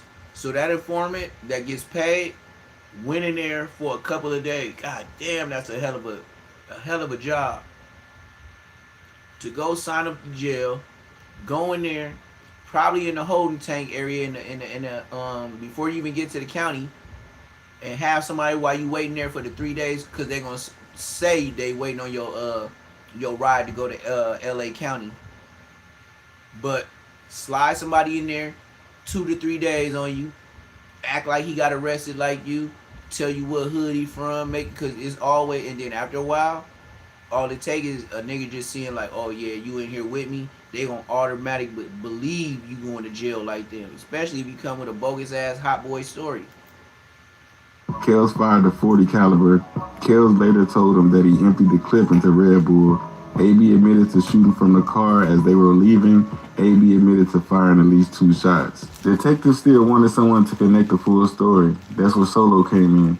Police pulled search warrants on the entire Stink team's social media and found a video posted on Kells' Facebook. See, that's the same stuff they did with YG and everybody else they linking this case up with. Look at these officers. These are the 2 officers that walked up to No Jumper. They look just like them. Adam 22 putting it on blast. Yeah, we seen they came in a different car and this and that. You know the police watched that, right? Now they gonna bum rush y'all. Showing Solo firing a gun into the ceiling of an apartment building. Police went to the apartment, cut open the ceiling, and recovered the bullet. The bullet became leverage. Detectives told Solo that firing a gun violated his probation, that it would count as his third strike, that he was facing 13 years if he didn't cooperate. Solo didn't know the truth. He was actually only facing his second strike, but he believed the police story and folded. On December 10th, Solo cooperated and told the detectives. They found a party on Instagram. They drove 5 cars deep. Red Bull walked by. Shots rang out. Kels fired to 40. AB fired to 38, including shots from the car. For cooperation, Solo was not charged, received $1,500, and was located out of state. Even with his life on the line. No, $1,500 to sell out your whole crew. And can't forget no time. Damn, Draco, I didn't know it was that bad. Draco kept building his name. He couldn't move freely, but his music still moved. He recorded and stockpiled songs while the case dragged. He later said he was writing constantly, creating through confinement, refusing to let the system erase his voice. On July 25th, 2019, Draco beat the case. He was acquitted of murder and attempted murder. The system lost in open court, but they weren't done. 2 charges came back, hung jury. Shooting from a motor vehicle and gang conspiracy. Instead of releasing him, prosecutors kept him locked up. This is where the punishment escalated. After Draco beat the murder case, fans were furious that he said he would stop making music because he was furious with the system. He was still being held. Supporters flooded the DA's office with outrage. Some crossed the line and made threats online. The DA took those threats to the judge. He was placed in full solitary confinement 24 hours a day. Yeah, only let out briefly for a quick shower, then straight back to his cell. No yard, no... Yeah, that's where Draco, when y'all did all that shit to him, that's when I seen him. That nigga had the oranges on. We was going to Compton Court together. I don't know where he caught this case at, but I know we was going to Compton Court together. He was wearing oranges. Programs, no interactions, no phones, no tablets, none of that. He spent most of his remaining time incarcerated in these conditions, months at a time, totaling close to a year cycling through isolation. That kind of confinement changes a person. Draco, being in a 4x6 cell 24 hours a day, right? That's got to be mentally fucking with you, man. Oh, yeah. Like, do you kind of go crazy? I feel like it's kind of hard to be the same. No, actually, he found himself and started writing. Writing them songs. See, if you go to jail, it's something about being by yourself to entertain yourself. You gonna get back to what you do best. That's why his lingo was bingo. That nigga sometimes had pure quiet. That nigga sometimes had a concert in there when niggas was like, man, let me hear your new shit, cause I've been hearing you tap on that shit all day, man. You be, and he'll just shoot it to people, and people be in there. Yeah, the first 2 verses, the last one wasn't that hard. That's when niggas be in there like, they be acting like some real niggas. Especially when everybody high powered and everybody used to everybody telling on them. They think it's a gang of real niggas up in there, like super real. When you come out from that, yeah. All you got is your thoughts. That's all you got. Yep. How'd you get through that, man? Right. Solitary confinement. Music. Shit's crazy. It just fuck you up mentally, psychologically, everything. Like, I don't know, it's hard. It'd be hard to like trust motherfuckers. I'll be like, I don't know, I still kind of be like that. Like, I can't even hear a door close without me turning my head. Like, it's just weird. Like, but nah, just like reading books and working out and listening to the radio, I guess. Paranoia, emotional numbness, hypervigilance, survival first thinking, fearlessness toward consequences, PTSD. While still incarcerated, Draco's music still hit the streets, and this is where the release dates matter. Finally dropped while he was behind bars. Then in June 2020, he released the most important jail-era project, Thank You for Using GTL, recorded entirely on the jail phone. Crackling calls, raw takes, no polish, but... You see how Draco took them phone calls and made music? And Hefe doing content, talking about niggas on the internet. You know how easy it would have been for Draco the Ruler to be dissing the Inglewood families and Inglewood niggas instead of making his music in an album over the same This Is Global telling. two different niggas. He used his global telling time to make albums. You got podcasters like on No Jumper and Hefe who using global telling to talk about what's going on the streets. Brother, the only thing you can do is imagine what somebody told you, lay back, think about it, and get that pencil and paper and make your notes. Period. Per Draco, the system tried to silence him and he turned confinement into a broadcast. After nearly 3 years battling the system, Draco made the move that finally freed him. He accepted a plea deal related to the vehicle charge. The gang conspiracy count was dropped. Since I started taking Mounjaro, I'm kind of a like I Mounjaro. said, they kept coming for him. Like them sheriffs, for some reason, they really wanted to make Draco. They really wanted to make him a gang member.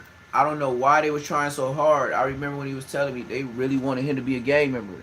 But they're telling you, say that you're guilty of this, and we'll give you time served. Pretty much, yeah. You could have said, nah, fuck that. I could, but I'm from the streets, bro. I can't take them chances. I done already went through an 8-week trial. I wasn't gonna take them chances. So you took a plea deal for a crime you didn't commit? Basically, like everyone else that takes crime, plea deals for crimes they didn't commit, take gang enhancements, take stuff. Like everyone else in my case. So that took plea deals. On November 7, 2020, Draco walked free, not humbled, not quiet. Free after surviving informants, deception, a murder trial, and months of 24-hour solitary confinement. The system tried to break him. It didn't. Bro, I know I ain't gonna shoot that. I ain't going crazy right now. I'm missing the chain. This bitch ass nigga like you might the chain got me fucked up, bro. Hey, call this nigga Robbie, bro. Diamonds breaking. Weird ass nigga. Ralphie over here wearing I'm his Mr. chain. Loki, bitch. Fuck wrong with these niggas. Niggas act like they know who the fuck I am, nigga. Fuck wrong with these weird ass niggas. Louis, nigga. Nigga, keep that same energy though, nigga. I'm Mr. Loki, nigga. Fuck wrong with these niggas.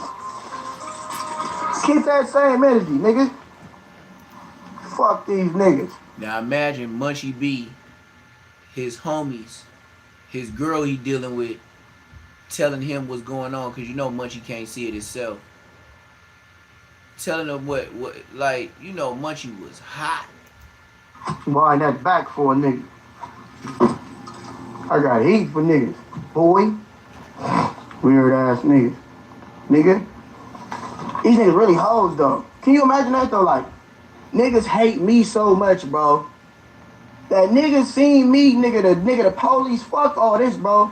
Niggas seen the police, nigga was doing me foul, bro. I was fighting a DP, bro. Didn't nobody open up their mouth to say nothing because of they hate for me, bro. That I was gonna take they shine, bro. And I still got out anyway, bitch.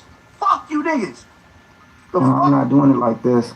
And then they like, oh, okay, well, you think you bigger than the program. We finna show you, you ain't bigger than the program. You gonna sign with somebody, you gonna sign with one of them. You're like, no, I'm not. We could just go to war. You think he said that to him? Yeah, I'm pretty sure in his mind, he's like, we could just go to war. Wow, I'm not signing with nobody. You know, he's like, whatever, you could try me if you want to. It could just be the Wild Wild West out here. Type of attitude Duro had. When Draco the Ruler walked free on November 7, 2020, Los Angeles didn't get a rapper back. They got a man who believed the system had tried to kill him. Draco didn't feel grateful, he felt old. While he sat in his cell, his style spread across the city. His cadence, his slang, his laid-back, disrespectful tone. I get it because, like, the people that, you know, that got on and all that, like, they rap like me so much, like, they start to think that they're me. So they get the attitude that I got, like, oh yeah, like, shit, I get the cocky attitude, but that's my attitude, bro. You got that from me, bro. You got that from watching my videos, bro. Like, at the end of the day, I mean, I don't be hating on nobody, but just like, I don't know, but, you know, people, they just, I don't know what they think. I haven't heard a peep out of nobody since I've been out of jail, though. Right. All those same people. He moved like Mr. Los Angeles, like the city had been on pause until he returned. He hit the studio immediately, sometimes recording 6 hours a day. In December 2020, he dropped We Know the Truth because y'all asked. 2 projects, no rollout, no industry cosigns, just pressure. The message was clean. I beat the state, I beat the odds, I'm still. And he wasn't blowing up on features. When he finally got some money, he went and got Drake. He went and got Drake. Once I heard him on the radio with Drake, I was like, oh yeah, that was after the Inglewood. I was like, yeah, these Inglewood niggas gonna hate him. He got the I don't know but it's on my mind. 16 bottles and we walk out the club. Man, I'm telling you, them Inglewood families, that shit was like a dart to the heart. Standing. Almost immediately, the tension with YG escalated. Their issues had history, but now it was public. Interviews, subliminals, Instagram comments, Twitter shots. YG kept the response cold and controlled. He said he didn't do the rap beef. He said he handles his issues in the streets, not on wax. Rap this and shit is like, if it's smoke, it's really smoke with us. We ain't playing, you know? So, like, I'm gonna tell the homies the same shit. Like, bro, I done told D3 that, like, we ain't doing none of that weird shit for nothing, for the rap. No, we not on none of that, nigga. We trying to make hits, nigga, move around, nigga, get rich, nigga, and have fun, nigga. All that rap beef and all that shit, we not rap beefing, we really beefing. The homies gonna get you. You know what I'm saying? So it's like, we ain't even trying to do that. We chilling. We not on that. So, you know what I'm saying? That's what I tell the homies. That's what I tell the homies that my niggas who I be with, that I hang with. You know what I'm saying? Draco's confidence turned reckless. He began dissing Munchie B, RJ, Red Bull, YG, AZ Shite, and Lil Boosie. Bro, come on now, dog. Come on, man. Anyone he felt representing oppositions. Tech moves fast, and WGU can help you keep up. We build technology degrees with... Draco got a long ass story, man. And his dad, like I said, he like Shaq Pops. He just popped up out of nowhere. I ain't never seen this nigga dad, never. Pull up to the church. I don't know if he got a car. I can't even say what kind of color car he got. I never seen Draco dad. Not to say I'm in his business like that, but I never seen no dude with them. Just like Munchie and Lil Munchie. I never seen they dad. Oh, what about Kenny? What about YG? Not independent, nigga. What about Snoop Dogg? He beat a murder, not the death penalty, nigga. Fuck is wrong with these niggas, nigga? Oh, what about this nigga? What about Lil Boosie? He beat one murder. I beat one murder. Attention, nigga. Conspiracy, nigga. Yeah, nigga. If y'all gonna talk, nigga, know what y'all talking about, nigga. Straight up, nigga. And all this. Oh, this person, nigga. Every nigga sound like me, nigga. Fuck you talking about, nigga. Yeah, go on YouTube, bitch, nigga. Ain't getting no money from their music. Stop comparing me to niggas that's fucking scary, nigga, and want to break it down when I see them, nigga. Fuck wrong with these niggas. Nigga, all these niggas pussy, nigga. Niggas know what time it is, nigga. This shit open up in April, so all that tough ass shit when niggas see me, niggas know what it is, nigga. I've never seen so many haters in my life, bro. Niggas is like... Niggas are really crazy, bro. Like, niggas really be crazy. Like, niggas be like, that nigga ain't even that hard. That nigga ain't this. That nigga got a picture and think he all that. That nigga ain't this. Niggas know I been had money, bro. Niggas know, bro. Niggas is mad. All the niggas is mad because they bitches always playing my shit, nigga. That's what it is, nigga. I can't do nothing about your bitch shit. Weird ass niggas. I can't do nothing that you broke, nigga. I ain't never made a dance song in my life, nigga. Fuck is wrong with these niggas, bro? Nigga, every nigga I know, nigga, told me, nigga, I made niggas want to get money. I make LA look good. I go out of town and niggas want to congratulate me. Niggas out here act like they don't know what's going on. Like they don't see the Don riding around LA. Nigga, fuck wrong with you niggas, bro? What I'm finna do, I'm finna go to the bank. So he broke ass nigga can't do. He bragged about beating the murder charges. He mocked rappers who hadn't been tested like him. In his mind, he was the rapper who beat the most bodies that made him king. But the reality was darker. He didn't pull the trigger. Kels and AB went down for it. But still, Draco wore the wind like armor. Then came the loss that changed everything. On February 16, 2021, Casey the Great, a founding Steak Team member and one of Draco's closest friends, was killed in a car accident. Ketchy was struck by multiple vehicles near Signal Hill. You know what I'm talking about? That's ketchup. Killing everything that can't help us prosper, keeping everything that can help us profit. The stink teamer, aka the feet bleeder. Bitch, go walk them toes, bleed. It's regular, bitch. Pacific Coast Highway in Pacific Palisades has reopened this morning after a deadly crash there. A person was fatally struck by a vehicle in the area of PCH and Porto Marina Way shortly before 11 o'clock last night. Sky 2 was over the investigation outside of the closed restaurant Sidewalk Cafe. One car involved in the crash drove off the road and onto the beach. The identity of the victim has not been released. To the motherfucking greatest, man. My brother, man. Love you, Ketchy, bro. Oh, God. It's the game. Yeah, his funeral was popular, kind of like Draco. Long live the fucking greatest. Police ruled it an accident, but the streets didn't care about paperwork. Rumors spread instantly. People speculated. Ops mocked his death online. Ketchy wasn't just a friend. He was family, a creative partner, a piece of the Stink Team's identity. Draco went live mostly and furious. From the moment on, the tone changed. That was no longer just rap beef. It was personal. I don't want to rap no more. You niggas gonna have me do some crazy shit. He said, I don't want to rap no I more. don't give a fuck on none of that shit. Pride, masculine, whatever.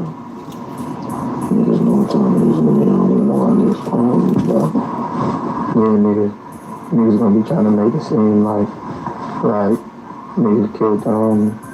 Homie got hit by a car, nigga. Niggas.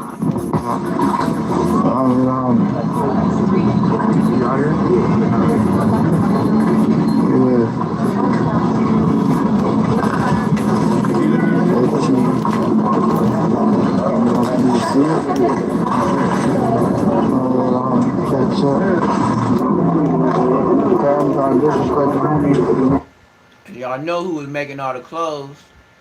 That's when he was putting on for Desto Dub off a lot of cough syrup. Desto Dub was making all them shirts for the whole crew, whole team. Ain't gonna leave out here alive. I'm in a whole nother mode now. I'm in a somebody got died now. But who you gonna get? The nigga who hit him that the police let go? Shortly after The Truth Hurts, this project wasn't subtle. It was aggressive, direct, and unforgiving. Every line felt like a response to a loss, to disrespect, to years of pressure. The message was simple. I survived the system. I'm not sparing anybody. As the beef continued, violence followed. In August 2021, Frosty the Stoveman was shot multiple times on North La Brea Avenue. Frosty survived, but his close friend Dory did not.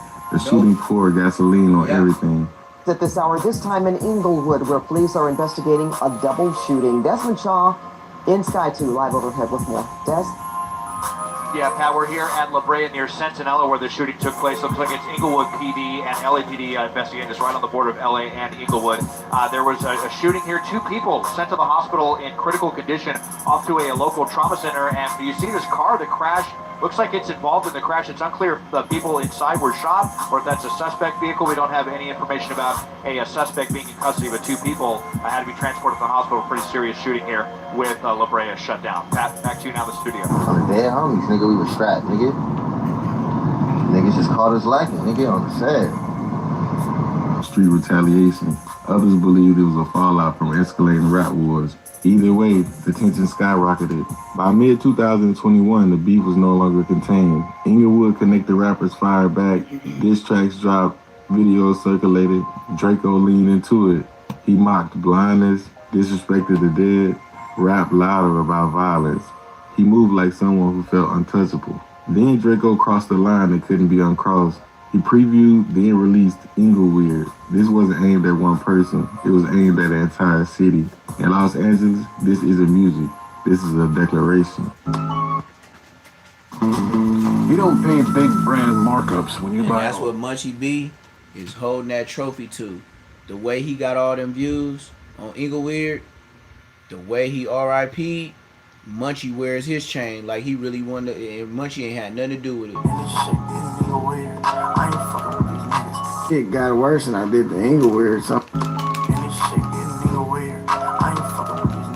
Shit got worse than I did the Inglewood or something because they're all together.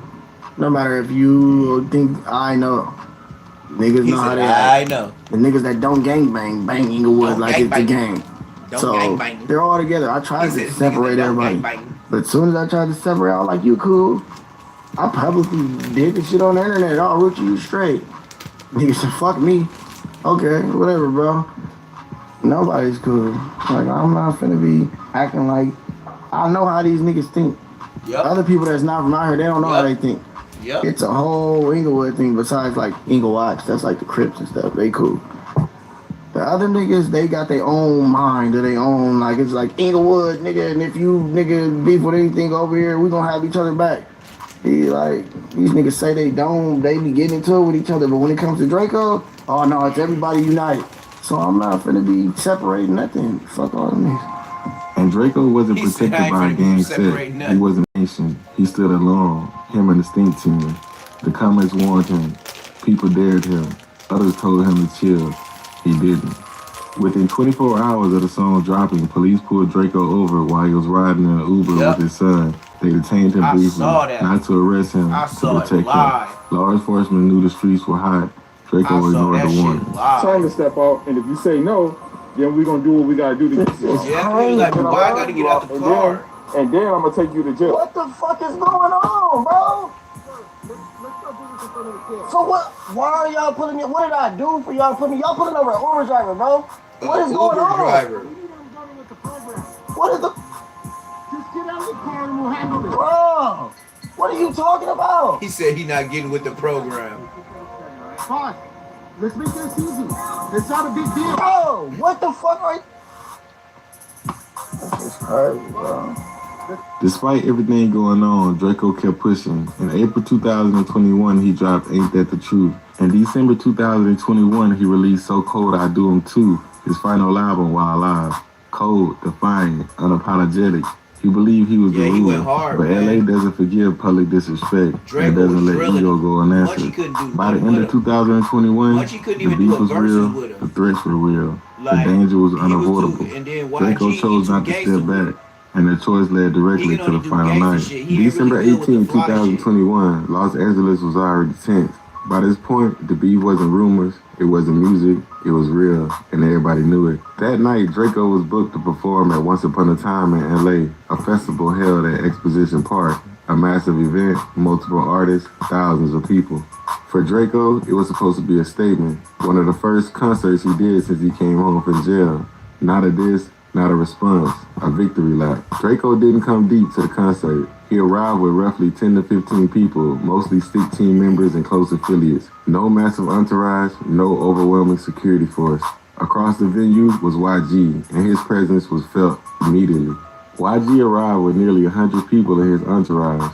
Artists, friends, affiliates, security. The numbers weren't even close. Witnesses later said security searched Draco's team thoroughly. Pockets, waistbands, bags. But the same level of scrutiny didn't seem to apply to YG's side. That mattered, because somewhere in the imbalance, a knife made its way inside. At the time everything went left, Al Green was still on stage performing his last set. The music was still playing, the crowd was distracted. Draco didn't even get a chance to perform yet. He never got a chance to get to the stage. What started the chaos wasn't a headline moment. It was fast, confusing, and sudden. A confrontation broke out backstage and spilled toward the parking area. Witnesses say Draco's group was immediately outnumbered. Dozens against a handful. Phones started recording, and the footage later surfacing online, you can see Draco being swarmed, punched, grabbed, pulled. He tried to fight back, but there was no space. Didn't have it.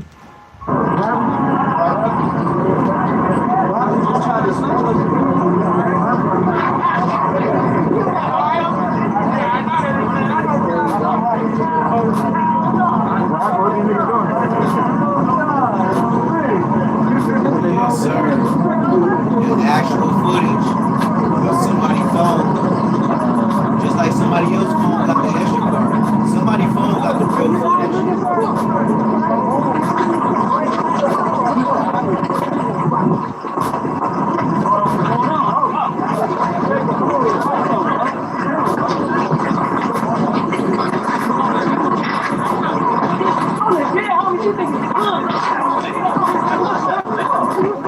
That sounded like a female.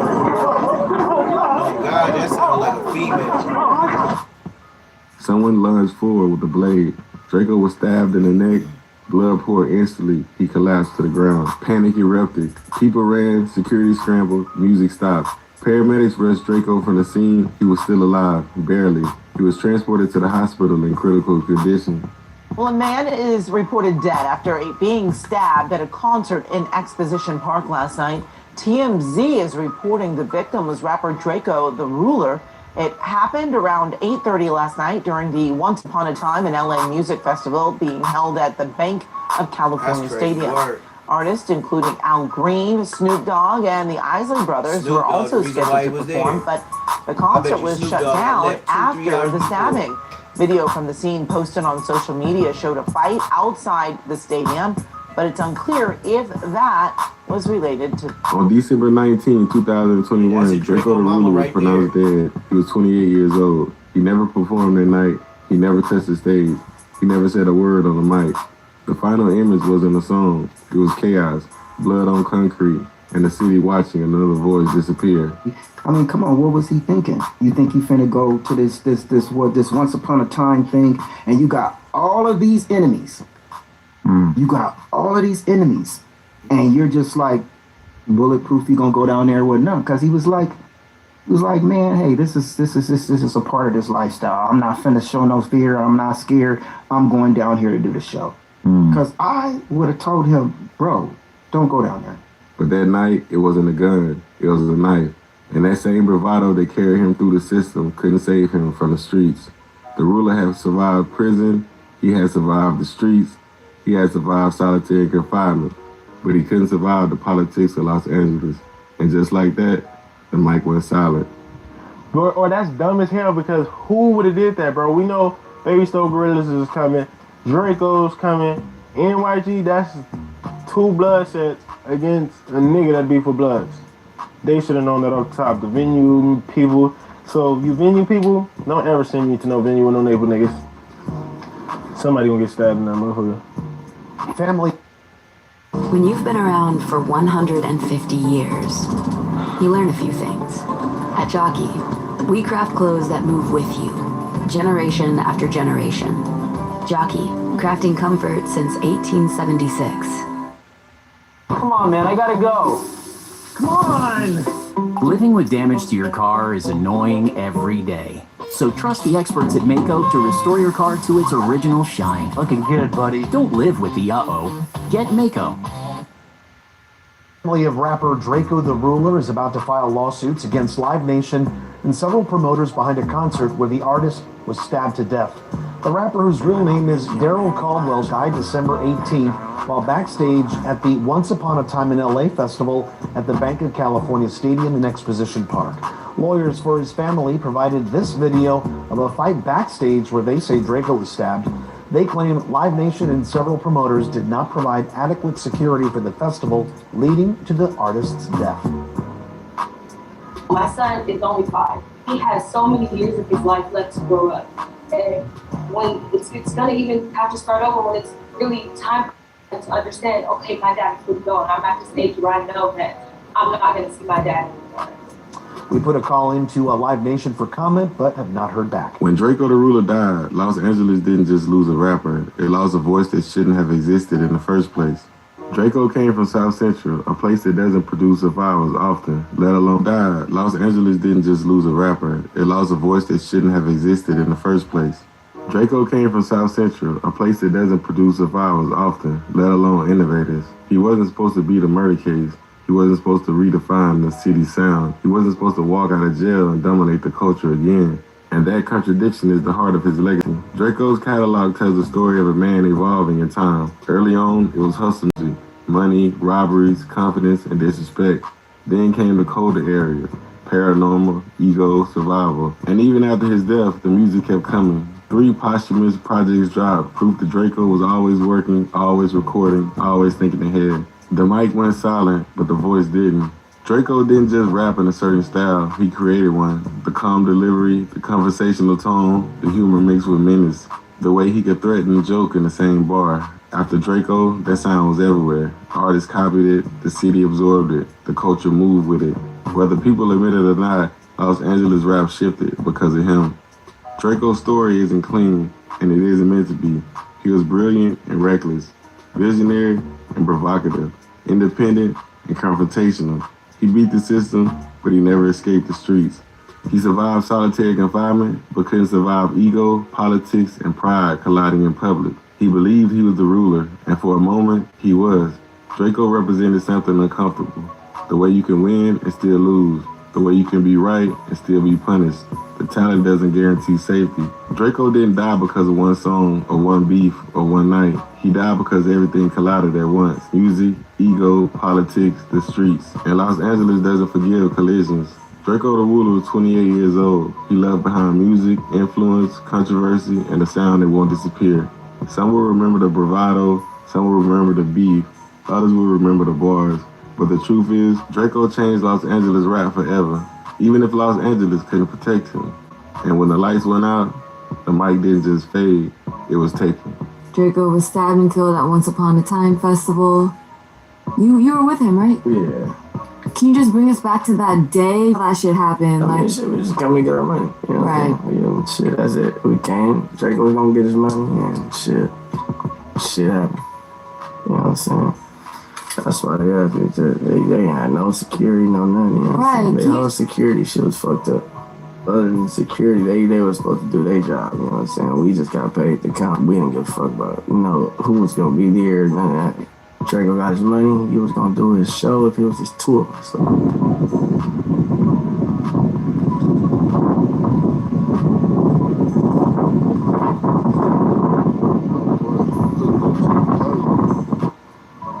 We love you, friend. Rest easy, Draco. You already see it. Go out in style, bro.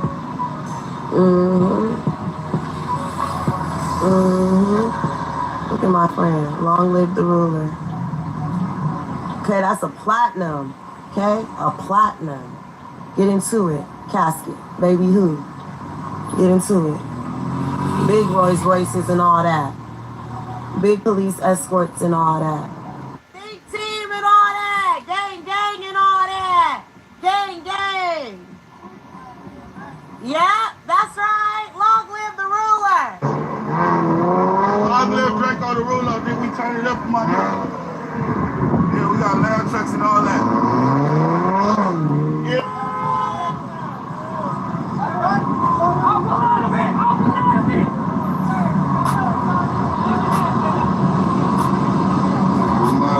We got the Betty.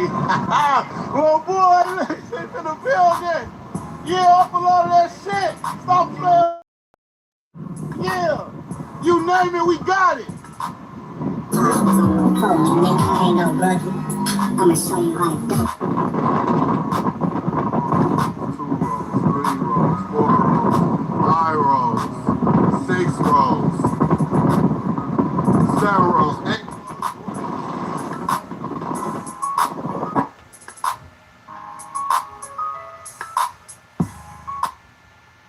Something that used to terrify me in my business was... Hey man, I'm about to be up out of here, man. I got some stuff to do in the morning, plus a whole nother life. I gotta get up with the poultry farm.